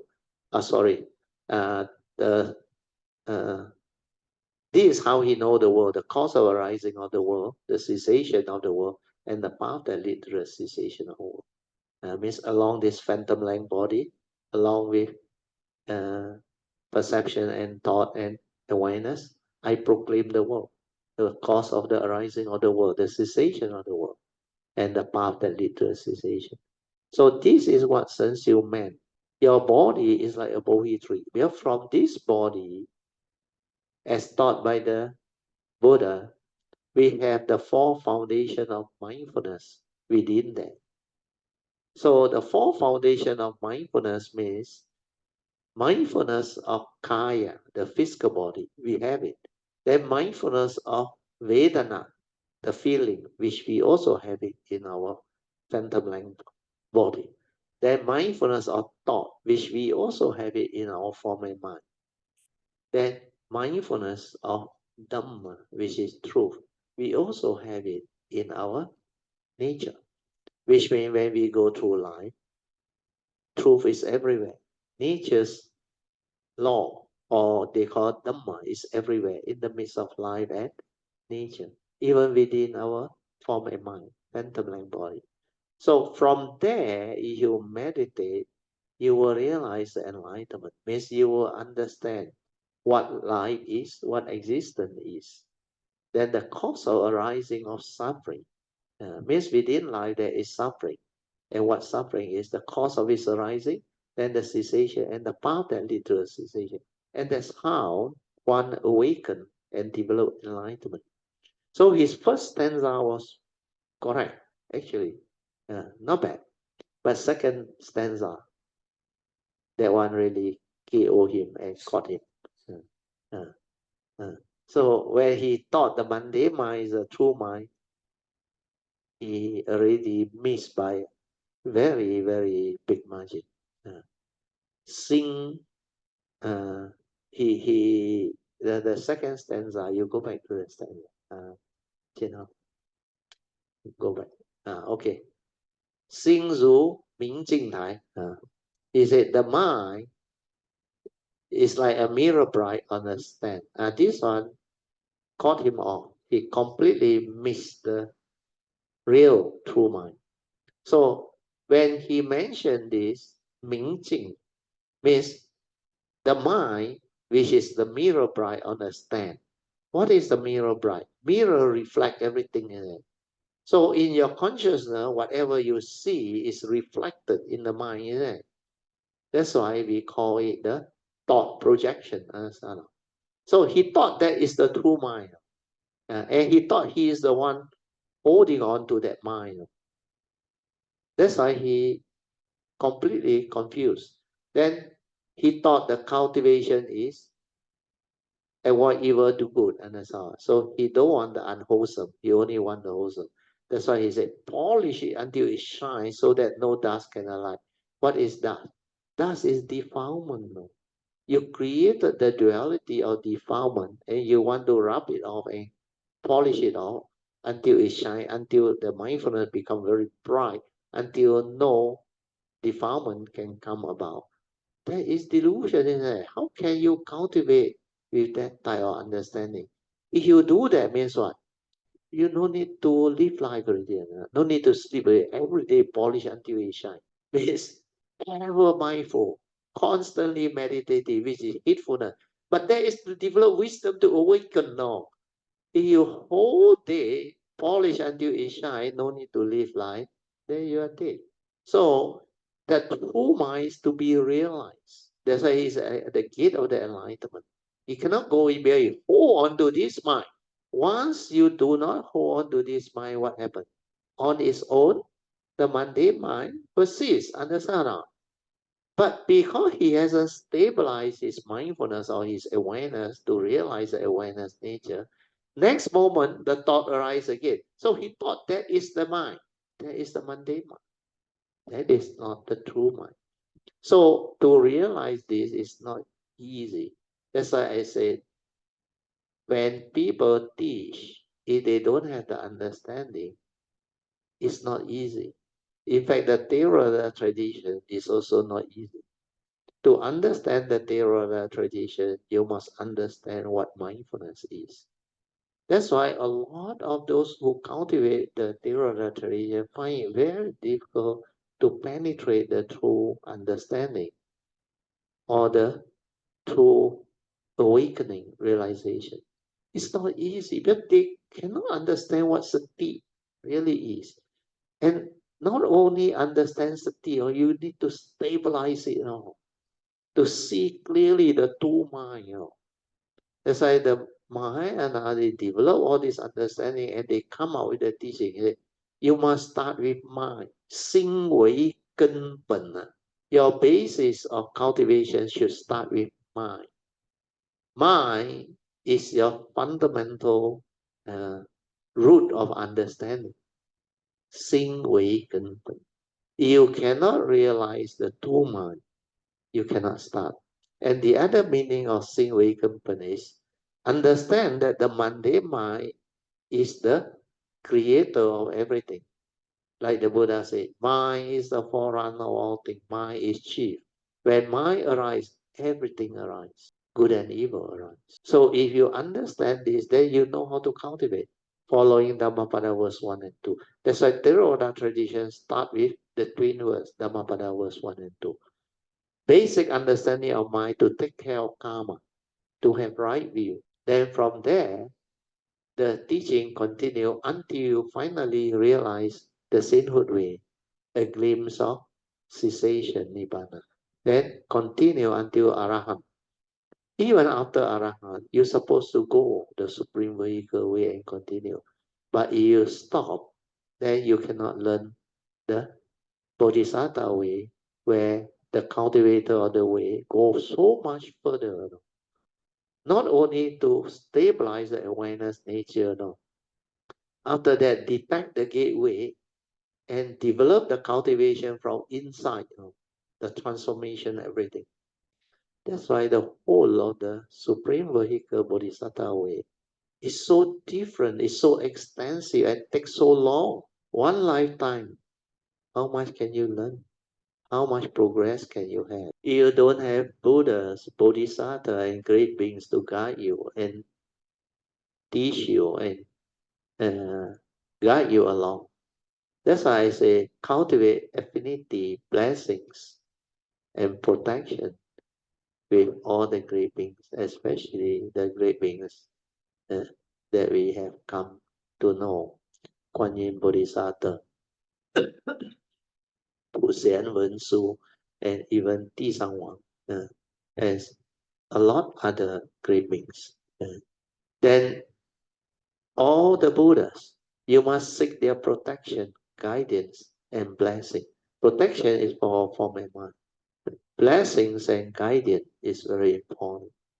That is how we develop the understanding of the cultivation. Otherwise, it's not easy. Otherwise, it's very easy to get stuck or we should say your cultivation stagnate. Stagnate means you cannot move on because, like Sun Xiu, once he cannot break the understanding of what the true mind is, if nobody really taught him that, it's not easy. And for his case, we all know the fifth patriarch actually taught him, but he cannot get the hint now. So you think it's so easy. Yeah? Like now, I share with you, I teach you all the four support. All along, what do you think that four support is? You didn't see the beauty and the what they call amazing understanding behind the four support now, to penetrate that nature now, to realize the awareness nature now. But that one is the subsequent cultivation after you have realized the sainthood way. And it's not easy because human being, like the Lotus Sutta mentioned, 妙法莲华经, it's very difficult to teach them because they are still so like raw, so ignorant, so full of delusion, and the phenomenal world of consciousness to them is so real. So if you tell them not to use the thought, not to hold on to knowledge, they will tell you, oh no, this is the hell with you. That's why the Buddha come out with provisional teaching, skillful means, expedient devices. It's initially to teach them to gain the understanding and the interest, then only to bring them in. And to bring them in, even the Lotus Sutta, the opening assembly, 5,000 of these sainthood way one walk out. Can you imagine? That's why it's not easy. With the Buddha, Sammasambuddha, and yet people just walk out like that. So cultivation, you really need the understanding. If you understand, like I said, very easy. It's like the flip over of the hand. The palm is the awakening.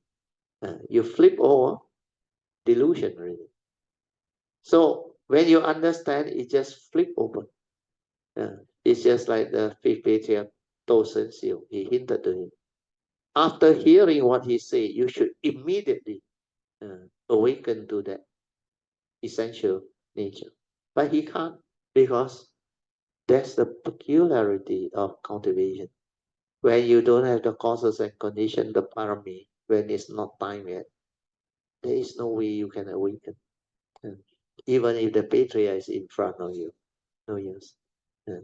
Sometimes even the Buddha in front of you also no use. You cannot recognize, and you are too arrogant to listen. So when it comes to cultivation, that's why I develop what?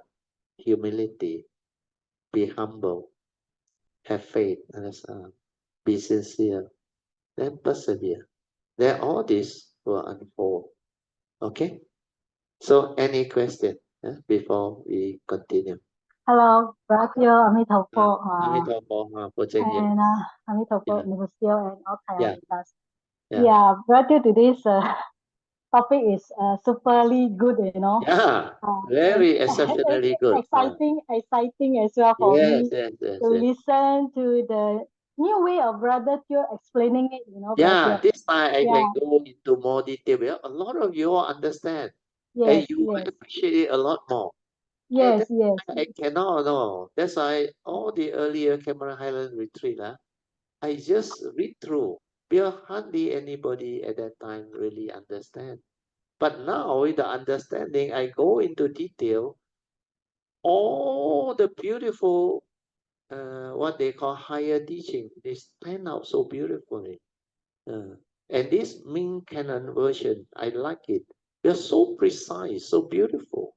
Yeah, you continue, Yes, sorry. okay. Right here, what I wanted to share is because you mentioned so many things, so I maybe start with the beginning first. Yeah, you see, for you talk about Theravada versus Mahayana, right? Yes. For me, I for what for some causes and conditions, I didn't really go into like those thought-based meditation.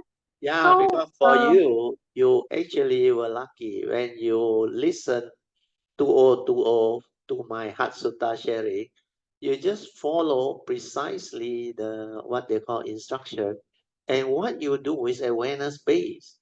You didn't have to go through the thought base. That's why it saved you a lot of time. It cut short your journey, and you progress so fast. Even I myself, my nature also were full of joy, but yet surprised. How can somebody haven't met me or in person, no? And just develop the understanding and do on her own, and can get this style amazing result, especially locating the gateway and going in and developing all the transformation and the experience. That one is very rare. In fact, you are the first one.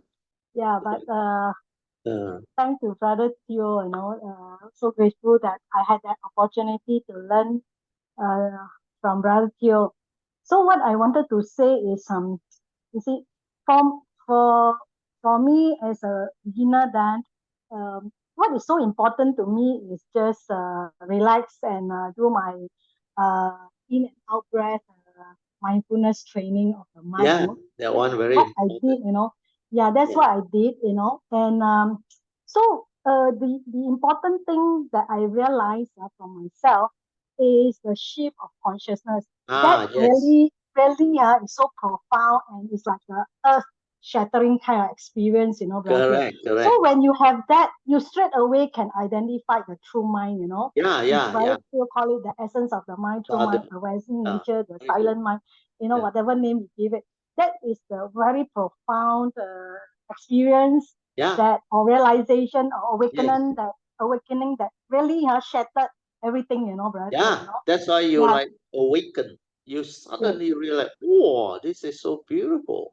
yes, Because it's beyond thought, beyond mind, that nature. So beautiful. That true. correct. So I felt that if the in the Theravada tradition, if you do mindfulness without coming to this stage of understanding, right? So you cannot differentiate the so-called mundane mind and true mind, And right? the true Because mind. like you Yeah. said, For them, very a difficult. glimpse of it, Yeah. you have not stabilized it and go into it Correct. and stay long enough in it, which is very shattering, when you see that, Yeah, Correct. if you stay long enough, it's like So, mind blowing, lah, brother Teo, yeah. mind blowing, shattering It kind is of awakening. completely a different understanding. But that nature, once it shine forth and become very clear, is totally different from what the sainthood way people realize. They realize only a glimpse of it, and they don't really enter the nature. They have a glimpse of what that true mind is, the cessation, a glimpse of it. Then sometimes they go in the cessation longer, but they didn't locate the gateway to actually continue with the cultivation to transform the Bodhi nature, the Bodhi mind within, the true mind, the essential nature within. That one actually, when it developed the transformative, what they call uh, the progress, a lot of things will happen. Once you locate the gateway, the external yin yang energy, they will melt in and develop the pure energy that do the internal movement and that one is a very long journey of cultivation, which we call it the Bodhisattva way, until finally the whole nature inside transformed and yet illuminated. Uh, and that is only the third stage of Bodhi mind development. But once you can hit the third stage, you are so advanced and so beautiful already. Uh, in fact, the beginning of the uh, second stage already very good. Of course, first stage of Bodhi mind development is much easier. You set in the faith, sincerity, and determination and understanding to aspire to go this way and plant the seed of Bodhi deep. Uh, Then from there, take the Bodhisattva vow, the four basic vow, then cultivate. So after the first stage of Bodhi mind development, then to complete the second stage, which is to have the ability to endure and severe all suffering, uh, or dukkha, that one also take a while. Where that one, you have to develop almost the complete understanding of what suffering is. Means you must develop wisdom to a high level of perfection. Means your parami of kanti, they call it patient endurance. Means you must be able to endure all conditions, whatever suffering that arise, you can endure them. So that part is very important. So the perfection that kanti parami and also renunciation, nikama, renunciation, when you can endure with patience, endurance, via wisdom, then you can renounce all things. Everything that arises within the existential world, you can renounce them. So that perfection of renunciation is like perfection of wisdom. When you develop the wisdom to that perfection, you can renounce all things. That's why the Buddha Sakyamuni at that time, as a bodhisattva, he was tested. He has to renounce his kingdom. He has to renounce his wife and children. Under many phases of the Jataka story that he actually shared with the disciple at that time. So renunciation, nikama, yes, is equally important. It is after you have developed the wisdom, then you have perfected renunciation. Initially is of course kanti, patient endurance. You have to have a lot of patience to encounter a lot of things. Then you can renounce. So these two parameters, they also go hand in hand. Okay, Poh Cheng, let you continue. Sorry to interrupt. Oh, but no interruption at all, Bharatio. Oh, okay. Yeah, Bharatio talk about the Bohi mind development. Yeah, but before we go over that, I just want to say something about what Bharatio said earlier on about the sainthood way, Bodhisattva way. So from the Lotus Sutra that Brother Teo shared, Yes. how some of Buddha's disciple is even his so-called what you call it, the first disciple of the Buddha, Sariputta. Sariputta. So for even for Sariputta, he actually read through the sainthood way before he how you call that changed to Bodhisattva Switch over to the Supreme Vehicle way. In fact, he was told about that long ago, but he forgot in between. But Because so this is the interesting twist. He forgot again. This is the interesting twist that I kind of understand from that sutra, Lotus Sutra. He actually forgotten about his Bodhisattva vows, that he wants to follow the Bodhisattva path. Correct. And then he come back to sainthood way before he join back, go back to the Bodhisattva way. Come back to sainthood way and need to be again. That is a kind of funny twist that I understand, from the sutra itself. So if that can happen to Sariputta, who is the foremost in wisdom, so it can happen to any of the also, cultivator. Yes. Any cultivator as well, isn't it? I taught you all this yellow card is to prevent that thing from happening. Means you aditana, life after life, whenever you choose to come or you have to come, you must have this understanding. And that will prevent you from forgetting all this. Understand? Yes. Very good. That's why the yellow card that you clarify this, because I also wanted to check how come Sariputta, being the foremost in wisdom and close disciple of Buddha, can make this kind of ghostan, ghostan here, then ghostan. It's not ghostan. Like I explained, Poh Cheng, it's during the non-sasana. When sasana is no more there, you really can get lost on. Even as a bodhisattva, you forgot what happened on. because no more condition, understand or not? That you don't have that special vow to retain all this in your body mind, then it cannot activate, understand? Means every non-sasana, it really take you to don't know how many rounds of Holland. Then you lost your way and forgot. Then it took you a long time before you can come back. You remember my hint to you all, no? I said, this is the golden window. You remember not? If you miss this and don't do the proper Bodhisattva vow, when you miss this window, you know I mentioned how long. It will take you a long time before you have another window like that again. Means you have to go through a lot of world cycle. Then you have to wait till the future sasana. And all this sasana compared to the existential time is so minute.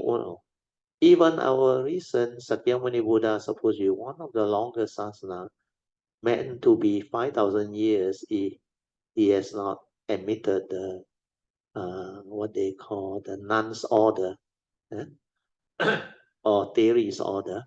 But even if they have admitted the theories order or the nuns order, the sasana will be shortened by 500 years. So 5,000 minus 500 is 4,500. 4,500 years is supposed to be one of the longest sasana around for most Sammasambuddha. And yet, compared to the eons and eons and eons of time, what is 4,500?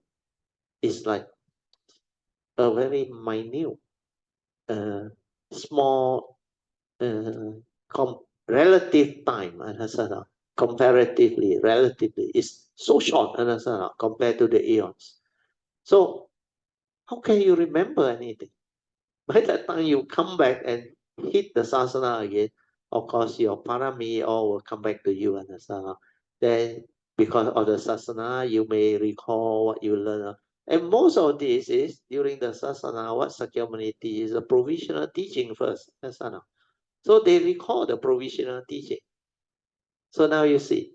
So once you recall the provisional teaching, then towards the end only, you are reminded of the profound teaching.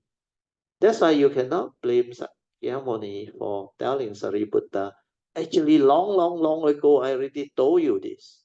That's not taught you this. And you that time very determined. Even through the night without sleep, you follow, you continue, and you develop the faith, and you make all the vows and all the adhittana or aspiration, everything. And yet, you can forget. So this is possible because my nature realized once the sasana no more, whatever being you may be, if you don't have this type of understanding to make this type of bodhisattva vow, when the non-sasana come, you will get lost for very long. That's the reason why 208 Maitreya Bodhisattva or Maitreya Buddha, he requested my nature to share this. 请你把正法传下去. So there are two aspects of his message. The 正法, the true Dhamma, is one is the clear teaching connecting Theravada and Mahayana. The second one is how not to get lost during non-sasana. We are following this Bodhisattva way that my nature has been following for very long. Otherwise, not easy. So with this, hopefully, it will add to your understanding. Yeah, Poh Cheng, now you can continue about Sariputta's case. Yeah, Virgil, is very beautiful that you remind us and remind me to really take the vow life after life. Yeah. Forget this, That one is very important. Because during non-sasana, if you don't make those vows, you will get lost on. You have to make them. Yes. So it's during the non-sasana get Yeah. lost. But with this vow, life after life, we will not get lost even in non-sasana period. Yes, That is very wonderful for us to understand and enlightening, that we will not get lost despite the non-sasana period. Correct. Sadhu. Sadhu. That's why I put here taking of the bodhisattva vow. Making of special aspiration to walk the bodhisattva way. Then I put there. By the power of whatever blessings and wholesomeness that this nature of mind had cultivated from the distant past until now, may arise the causes and conditions for this nature of mind to have the following Dhamma understanding, life after life, whenever it chooses to come or have to come in the form of a form mind. So once you make this vow, you will have the understanding, then you will connect. Especially the third aspect. The first one is right view with regards to law of karma, law of paticca samuppada or dependent origin, and for number two, there is a Theravada tradition. Then the two aspects of the five aggregate of form and mind. This one is also Theravada tradition, but beyond the Theravada tradition's understanding, because this understanding of the two aspects of the five aggregate of form and mind, Theravada side very limited understanding. But the one that I share with you all one is more towards the higher teaching one. Then after that is of course all the chanting, Rupang, Anichang, all those things, to penetrate the five aggregate. Then third one is the most important one.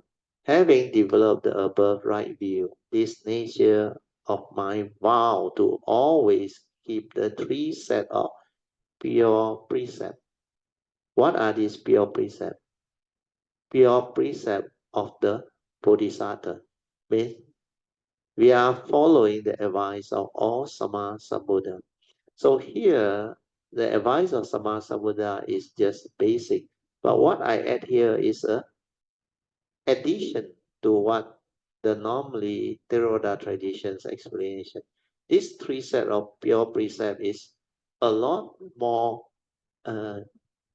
deeper in understanding than the normally understood advice of the Buddha. I read to you, then you'll understand.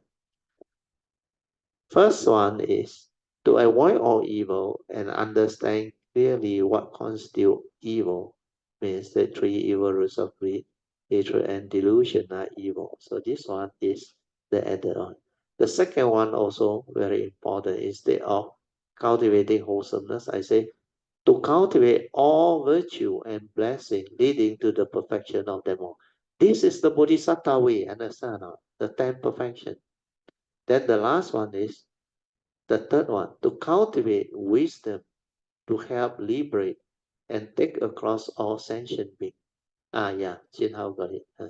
So that one is very important. Jin Hao will bring it for you to see.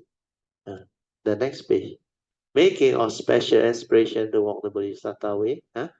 This is on the first page. Then I say you silence all your causes and conditions and your merits.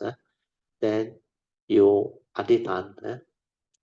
Means whatever wholesomeness, blessing, and understanding that you have cultivated from the distant past until now, may arise the causes and conditions for this nature of mind to have the following right Dhamma understanding, life after life, whenever it chooses to come or have to come in the form of a form in mind.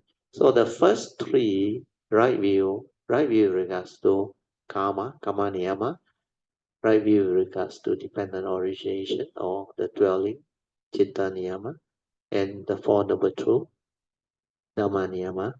All these are in the Theravada tradition, but you have to have them retained even during non-sasana. Then the next one is, every life you come, you must understand the two aspects of the five aggregate of form and mind clearly via the direct seeing to realize that they are a conditioned arising entity, causal phenomena, and impermanent, leading to suffering, not me, non-self, and empty. That this so-called living being, this part very important. The five aggregate of form and mind is just a karmically conditioned vehicle and tool for me to come to this existential world. to develop the cultivation and experience all of the beauty and wonders of life.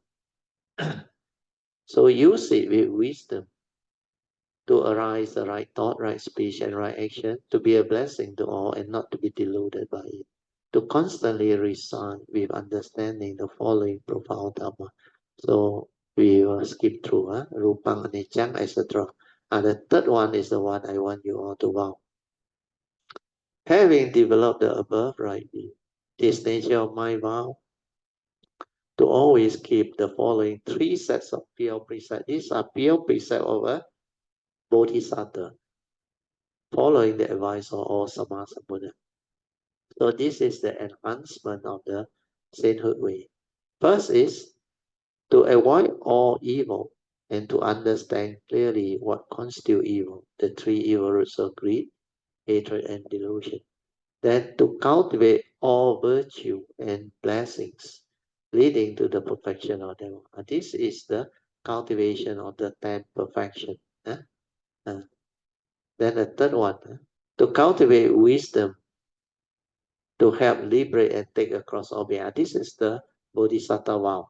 That's why once you make this, you will not lose the way on. You will not like forgot and go the sainthood way and finish off. So this last one is the one to cultivate all wisdom, to help liberate and take across all sentient beings. Instead of only purify your mind and liberate anasana, you have to put in this understanding so that light after light you come, you have these 3 sets of pure precepts that you will do. But these are the precepts. You, on top of the 4 basic vows, these are the precepts that you will hold as a bodhisattva, life after life whenever you arise. So these are the cultivation you will do. You will cultivate all virtue and blessing, leading to the perfection of them all, like the 10 perfection. Then you will cultivate wisdom to help liberate and take across all being. This is the Bodhisattva vow.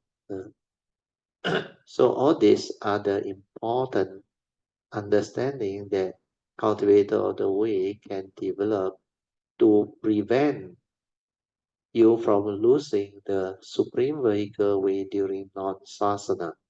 Okay? Then it will make you beautiful. But after that, whenever you come, choose to come or have to come, all this understanding is with you.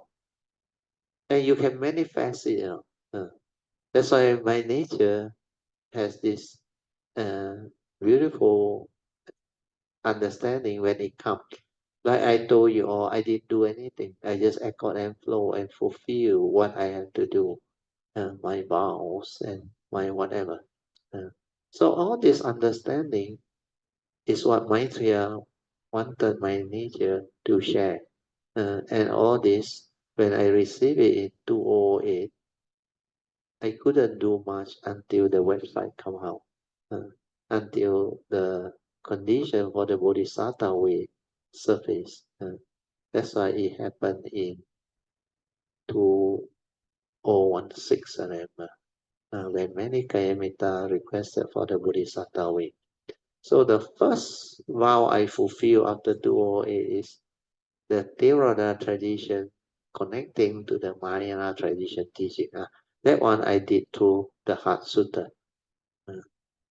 And after that, after the Heart Sutra, suddenly the causes and conditions arise for me to actually share the Bodhisattva way without the request. And the website also was born. So all this is like meant to be. That's why you worry. Okay? Hopefully this one will give more faith and understanding to Kayamita. And a lot of Kayamita who has progressed, these are the added understanding that you need. So that later on, when your time comes to share, you will also evolve your own understanding plus what you have learned from others. Okay? Poh Cheng, you can continue. Yeah. Thank you, Ratio, for the details explanation. The other thing I want to share is about what Brother Theo mentioned, which kind of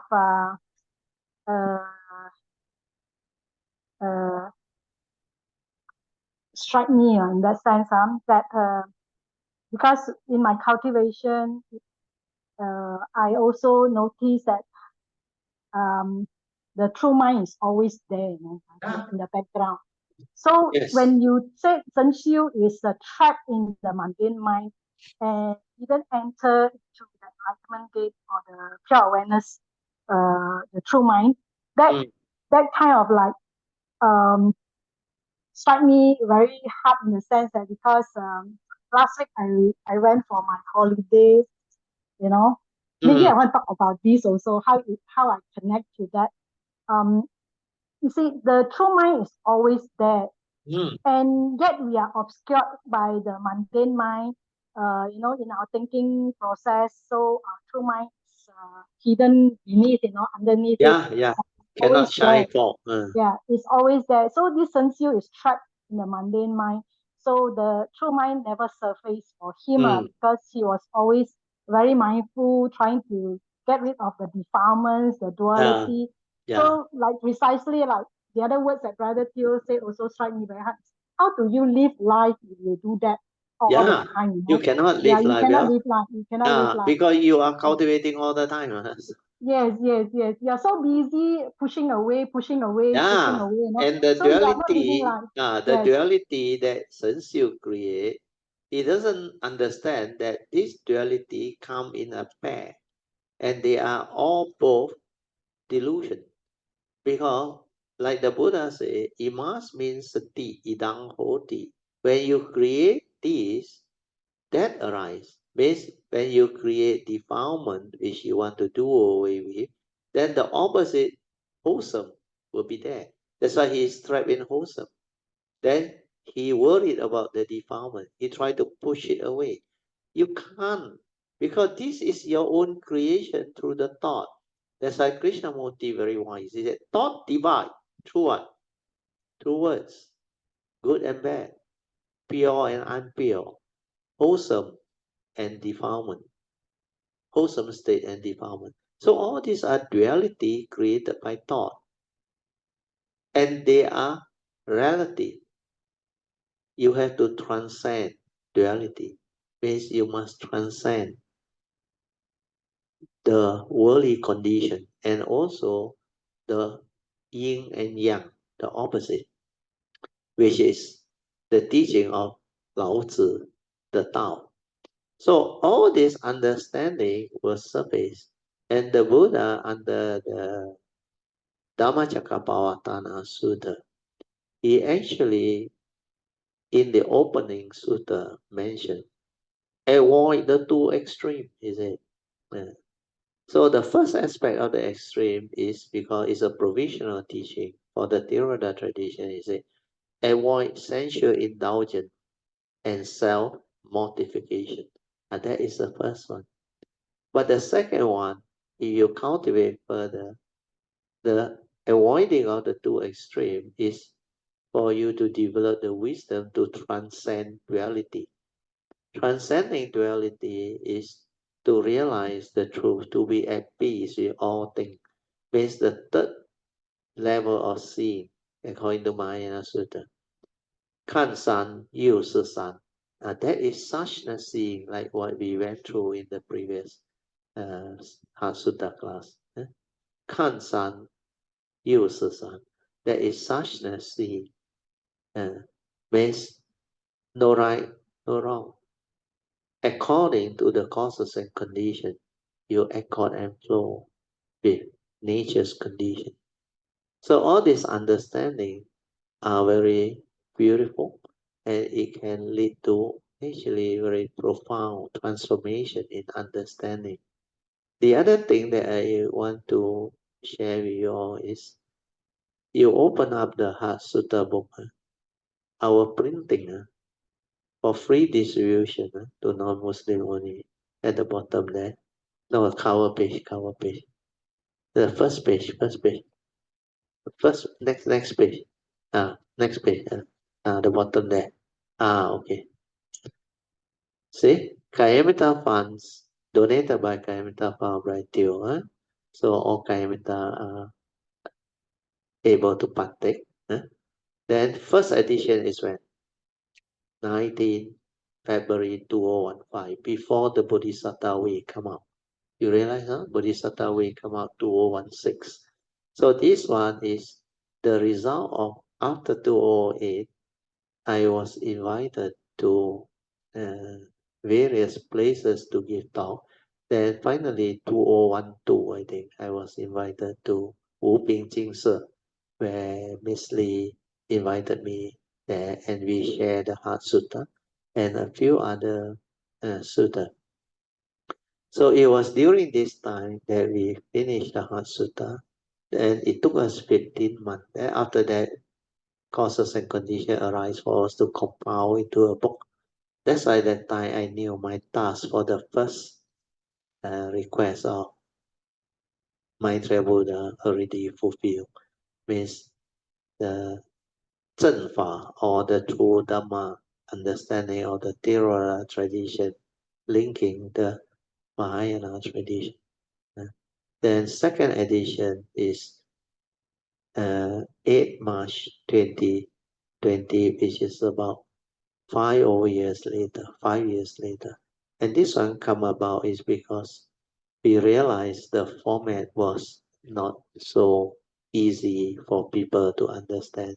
So we added in quite a few things. You turn to the next page where you see all the table of content. The subheading, all these were added. Because before that, there were no subheading. Then you go on to first edition. I explain.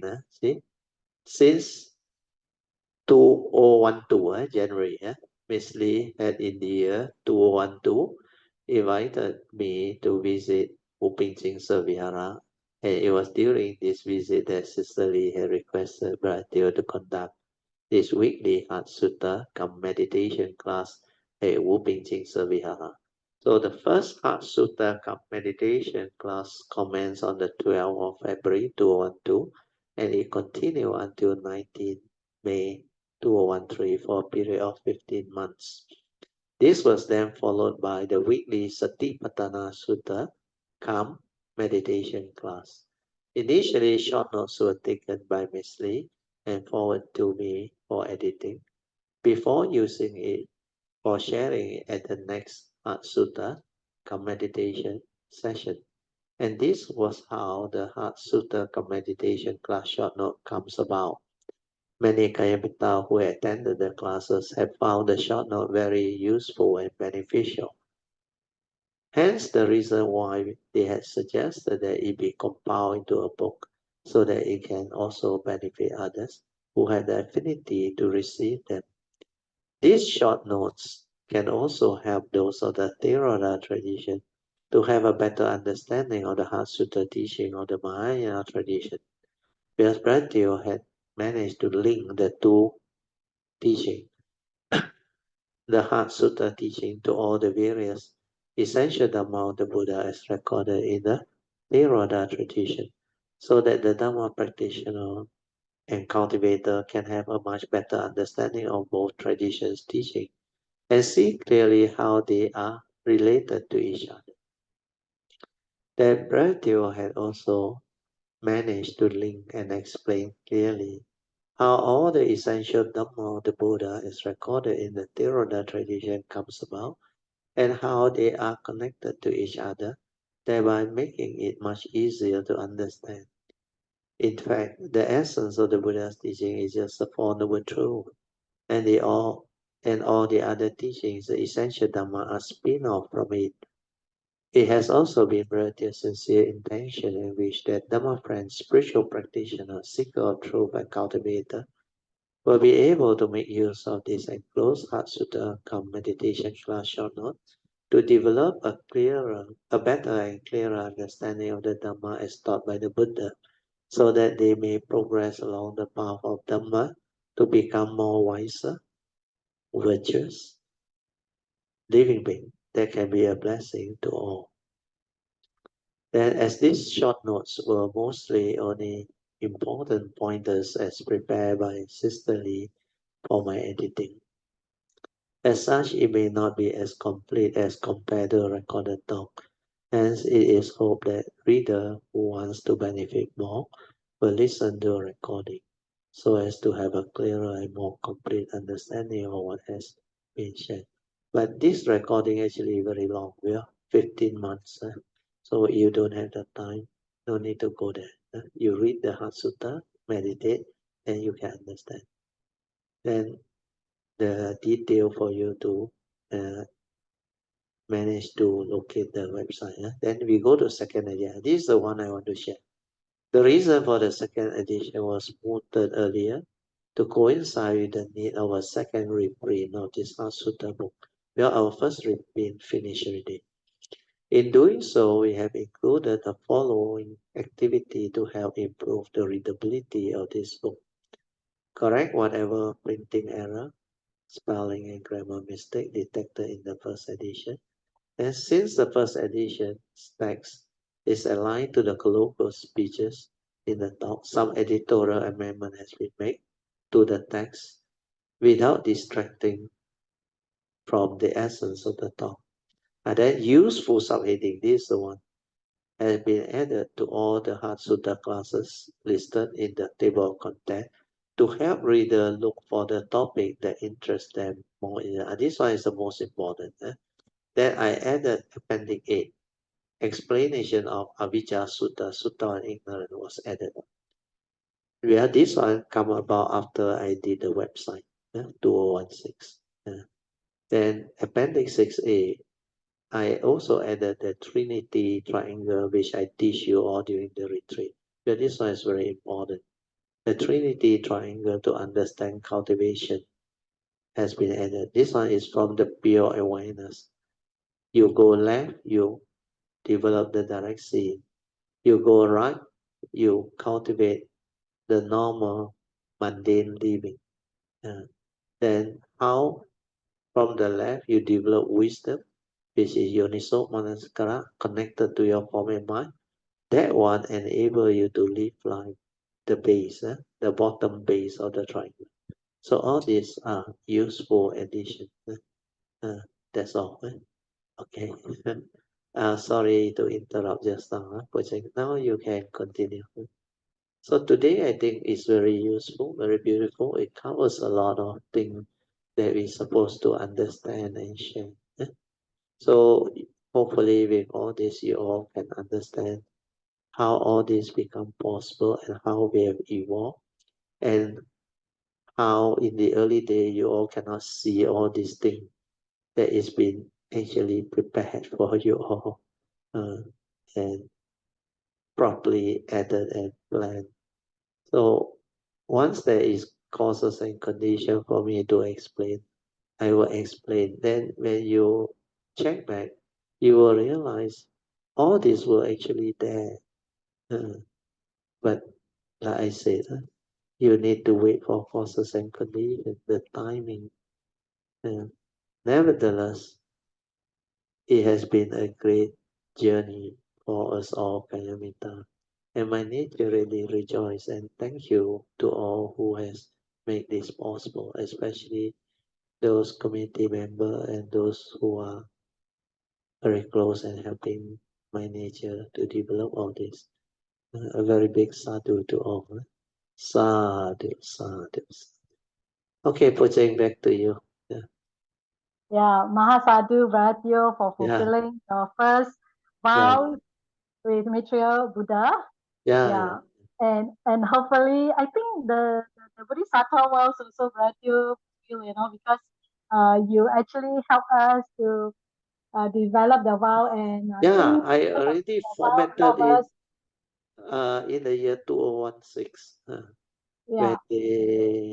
When Pamasuri asked me to put it into a yellow card. Then he came back to me and said, "Hey, Bharatya, exactly one card now. We fold it up. Then everything is there." Oh, I said, that's good. Yeah, so with that Bodhisattva vows, right, I think personally, I benefited a lot as well. I think without the guidance of the Buddhas and Bodhisattvas and Mahasattvas of the 10 direction, right? I doubt I can actually overcome a lot of karmic tests that I had, Brother Teo. Correct. So correct. because of this understanding, I mean, of course, first, I know how to do my awareness-based meditation, and then followed by the Bodhisattva vows. Actually, it helped me overcome a lot of my karmic disruption and obstacles, Brother Teo. Correct. And without getting hurt, or whatever, or die or whatever, that can happen to the fragile body as well. Yes. So in that sense, I think, Brother Teo, sadhu to you, Maha sadhu, that you actually fulfilled the request from Maitreya Buddha, Brother. Yeah. I mean, the numbers may not be a lot, but at least there are Kayamitas that benefited and Brother Teo fulfilled, because at that time when Maitreya made the request, I was really full of joy, and my nature really inside said very clearly to Maitreya, you are the Samasa Buddha. No? You no need to be so more courteous, so respectful. He used the word, no, 请你, You know what is the meaning, in Mandarin? He invited me to come out and share the truth Dhamma. 请你把正法传下去. Repeated 5 times in golden letter, all floating out from his mouth. Really golden letter calligraphy, and very loud. 请你把正法传下去. Repeated 5 times. And that time 208, when I immediately arise from there, I knew this is my destiny, my nature's destiny, and I have to do it. And really everything fall into place. I didn't really put in any extra effort. For me, it's got condition do no condition that things. But then everything surface, the causes and conditions. Then if you really look back, it's amazing that over just 20 years or in, all this can happen. And all this is going to have a lot of cultivator all the way, especially Kayamita and all those that have the affinity. Then you look back into all this thing that actually arise, especially the Heart Sutra, the Yellow Card, and our website. It's really amazing. To me, it's really amazing. Because I never knew all this teaching can actually be received by living beings. So it's not easy. Because, like I say, in 1989, when I realized it, I didn't want to come out and teach. I didn't do anything. My nature just said, just let things be. How can anybody understand? That's why 89 until 2004, I didn't do anything. But of course, when I say I didn't do anything, I was at home. And most of the time, developing the joy and understanding and the contemplative wisdom, and live life beautifully, live life since 2004. That's why I knew all the 3 phases of Dhamma. The 3rd phase is the most rewarding and most beautiful, and how all this can really come to be. Then all the unfolding after 2004 also like meant to be. So I don't know whether Kayamita can recall that. I used to share in the early years, I think with the first batch or so. I said, if one day you all can understand my this segmented life coming, you can really see the biodata. You call what? Biodata. My life history. Is it a biodata? Not biodata. What you call? Biography, I think. Biography. Means about my life. About my this segmented life. You will get a shock of your life. I got people with such condition or no, and everything just fall into place so beautifully. You cannot find anything. If I hinted to my daughter, my son, I say, one day you write my biography. It will be a very good book. So, but don't go and waste time. You have too long to write. That biography too long. I actually reflected back one time, but really too long. In fact, how from my birth until 1989 already long enough, already amazing enough. All those happening, and that part I think I didn't really share with much people.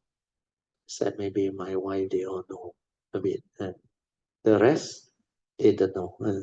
But after 2004, that one I share a lot with you. I think most Kayamita understand what we went through. But before that, hardly anybody. But don't worry, this is just because of causes and conditions. We have this window to actually develop the understanding. Then my nature want to share this so that you can understand that all these are possible when you are in the spiritual field. That's why the faith in the Bodhisattva way, I want you all to develop it.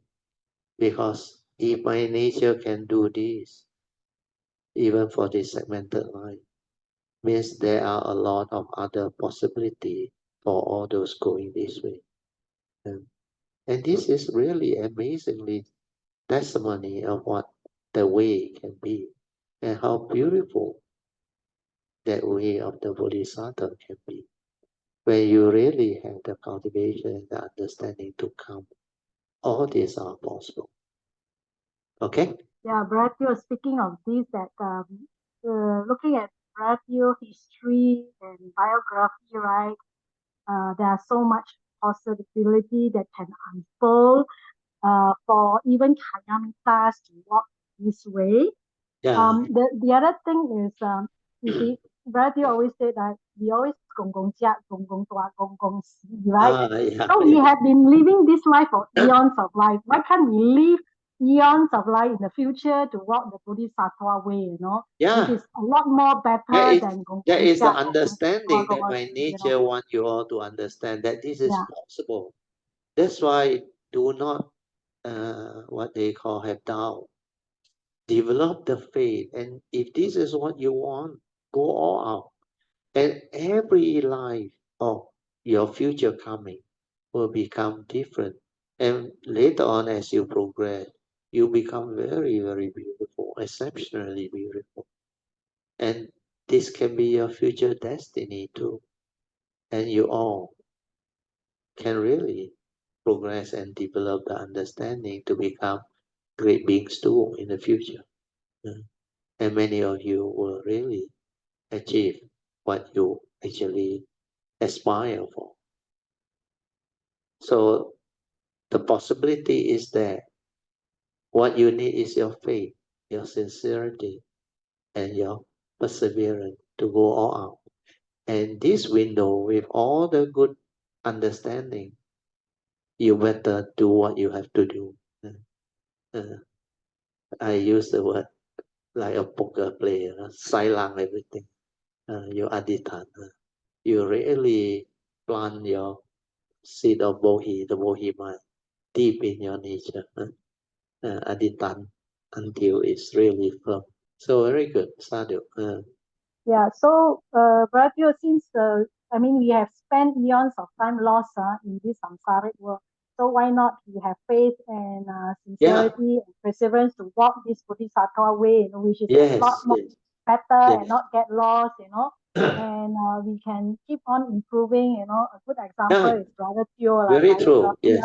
So why can't we just have no hesitation and doubt about it, Yeah, Yes, yes. that is what I want to say about this sadhu. Bodhisattva path Yeah. very few talk about, Sadhu, Yeah. sadhu. So sadhu. And Mahasadu Bratio for achieving your so-called vows to Maitreya Buddha request or invitation, and also I to all fulfill my part Kayamitas already. for Both making it section happen, also fulfill all the so-called effort, support, to have all these books, Heart Sutra book, right, and the 6 platform sutra, and also the Bodhisattva way. All the books is, I mean, they are a gem for us, especially people that come later, not get to participate in the class or join the class, listen to the actual class itself.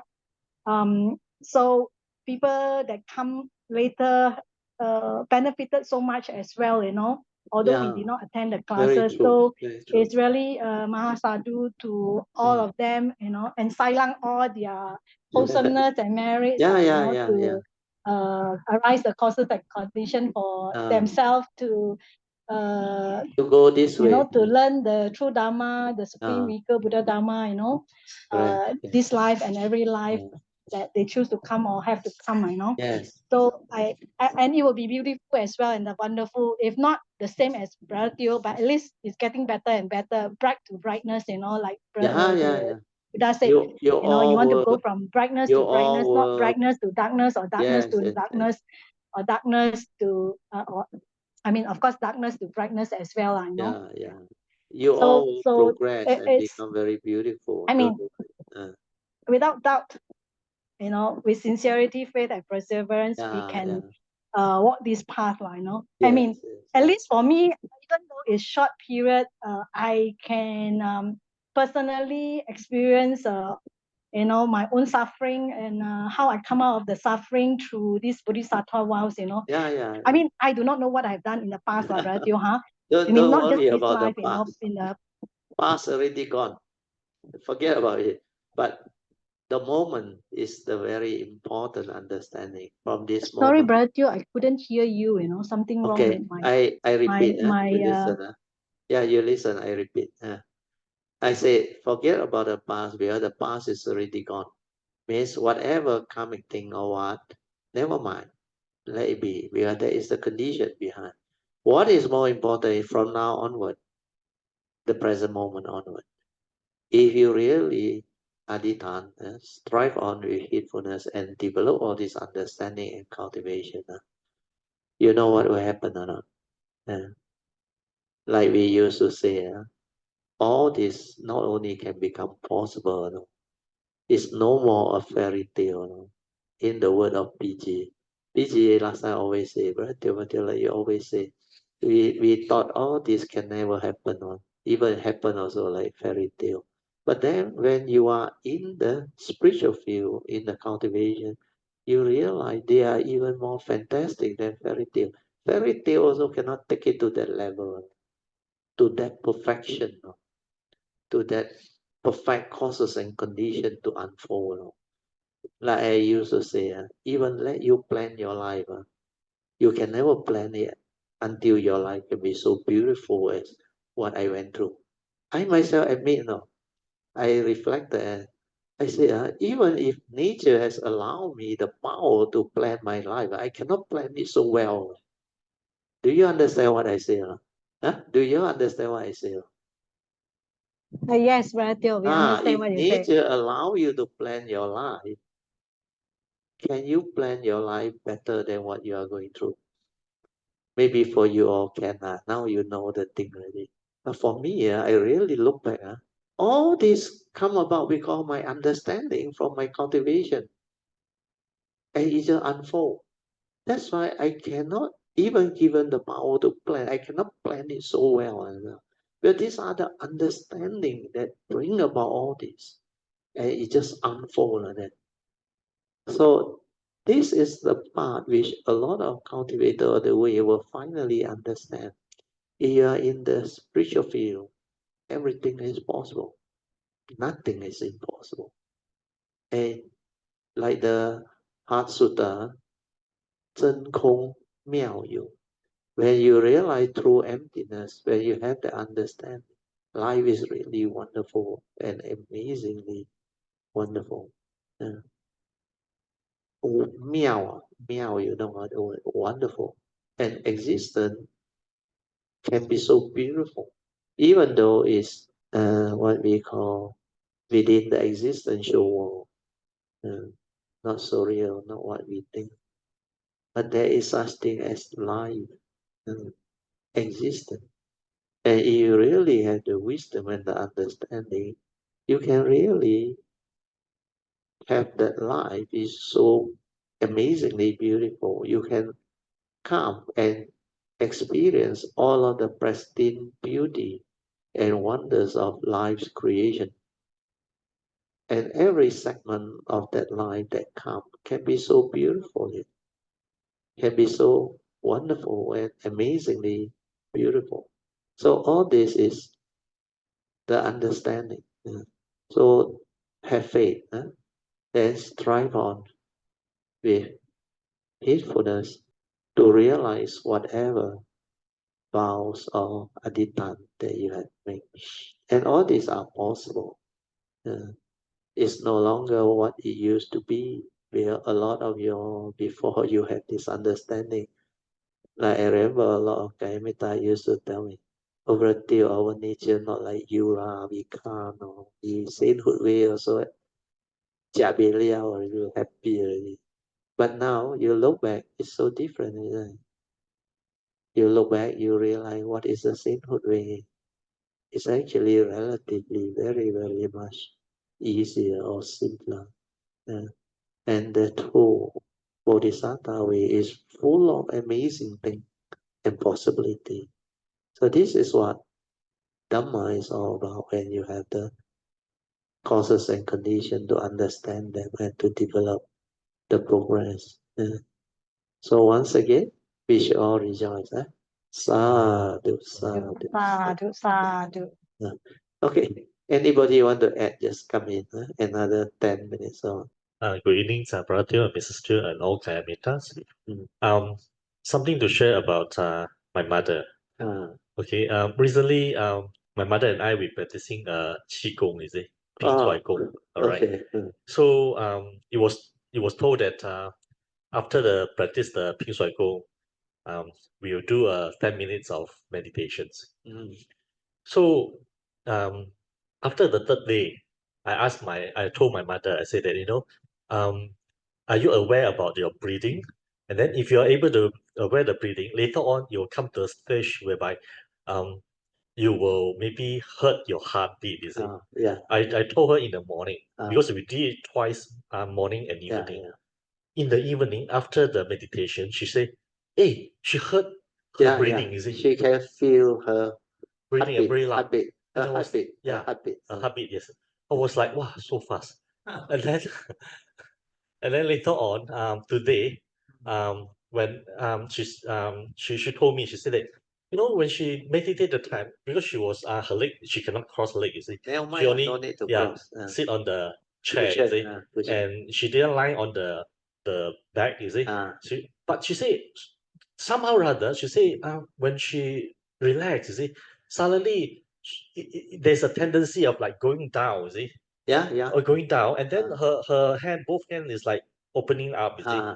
So I told her, if it's like that, you can do the like, lying down and let it happen. I say you can just straight away lie down on the let it happen. Yeah. Follow what the nature wants. That's why I say you don't worry, just let it happen. And she have this tendency to say that she said she actually very fast can go into relaxation. Very good. Fast. That is from her part. Yeah, very fast. And but the thing is like she afraid to do it alone because you don't know what it will be. The thought interfere. That's right. And I told her that, and then I say there might be time. No, you just tell her this one. It will help her. You say the thought is not you. The thought is just a very limited, small aspect of our true mind. Our true mind is beyond thought, beyond mind. So when thought ceases, that awareness nature, that 正念 or what? Awareness. Awareness, 觉知. That nature without word one. Yes. That one was surveyed. And that is your true mind. Stay with that. Tell her. Then after that, tell her to attend the retreat. She will understand a lot of things. The thing is that because she don't know English. No need to know English.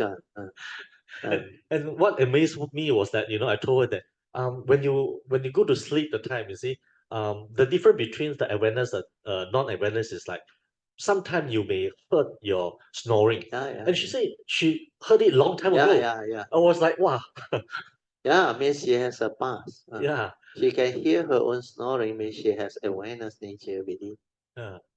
So I slowly talked to her about and say that you know, our life is just it's not a permanent thing. It's like a car, see.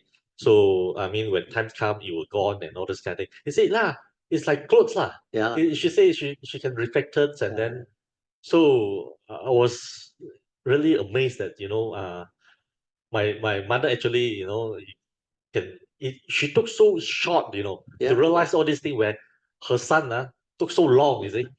It's not to say the son took so long. The son's thinking is too complex, too complicated, a lot of knowledge conditioning.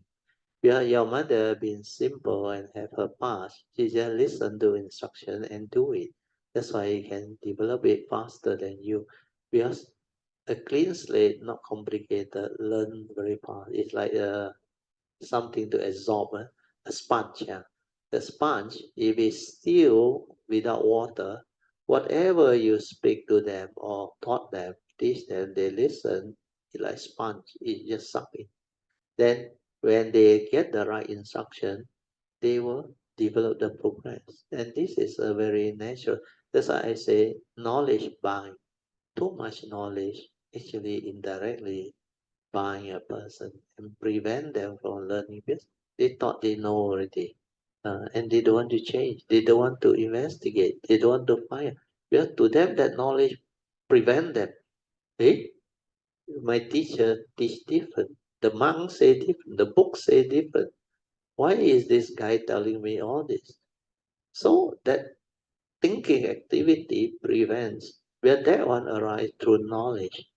That one is the one that actually prevents understanding. Yeah. Really sadhu to brother because of this I'm able to share to my mother about you know to let her know about you know awareness meditation at my pace. And I'm really surprised because I brought her to the Vipassana meditation, you see, and until the fourth day they will do those kind of like thought based, and surprisingly, you see, my mother will just go back to the anapana. Wow. Which is good. Yeah, that's right. And I'm coming this April. I'm going. I mean, my sister and my mother and I we will attend the Vipassana again. So I think this time should be you know very different. You see? So really, Mahasadu to Pratio, sharing this kind of like precious Dhamma to all of us. You see, and yeah, sadhu. And I'm glad that the committee and I we have the opportunity to help Pratio to do all this kind of like Dhamma works, you see. And it's all the very collective work from all of us, you see. Sadhu. Let us rejoice. So another 5 more minutes. Anybody? Who else? Oh, you nominate somebody, you know. Tio, Eng Bee, yes. I have joy. I don't know when just now you was mentioning that Chin House mother, right? The Chinese condition. When you mentioned what Chin House mother. The thought is not you. The thought is not you. That was very important. Wow, that one strike my heart just now. Wow, sadhu. Suddenly that's why I thought I want to share out. Very good. You know why it can awaken the mother or not? Because the mother told Jin Hao she did not meditate alone because she's scared. So who is scared? The thought is scared. Because to them, without thought, if something happen in the meditation, they like die. You know? And the thought refused to die. You know? The day who mentioned already, I don't want to die. Song say the song. Song, brother Song. Because the thought is so egoic, you think he want to die. He will never want to die, understand? So if you are in the thought process, you ask the thought to cease. It means you asking him to die, understand? He will not die, So what I use is like a Gong An. Because her mother very simple. Just tell her, the thought is not you, and she will awaken. So since you need this style of awakening, the mundane mind is not you. But still, I was awakened. Wow, sadhu, sadhu, sadhu. Very good. I want to share because Sadhu. how to say? I was talking about the peeling of the skin of the jagung, right? The corn. Yeah. That night you share, yeah. Yeah. Now only I kind of realize at that moment is totally without thought, one thing. Yeah. So and then the skin is quite translucent. I can see the fibers of the corn inside.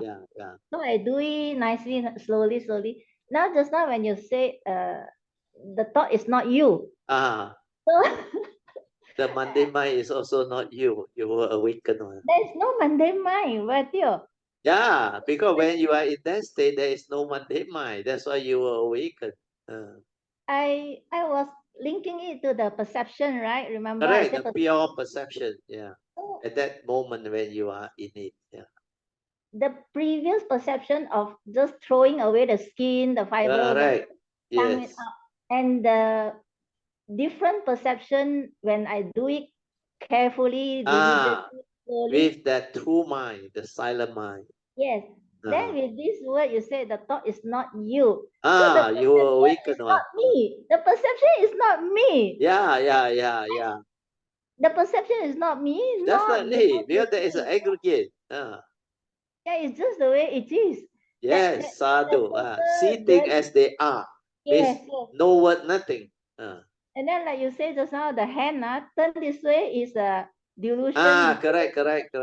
Then the other way is no delusion. That's no delusion. Yes. No perception, I should say. Yeah. It's the way it is. Yeah. It's just the understanding that flip over.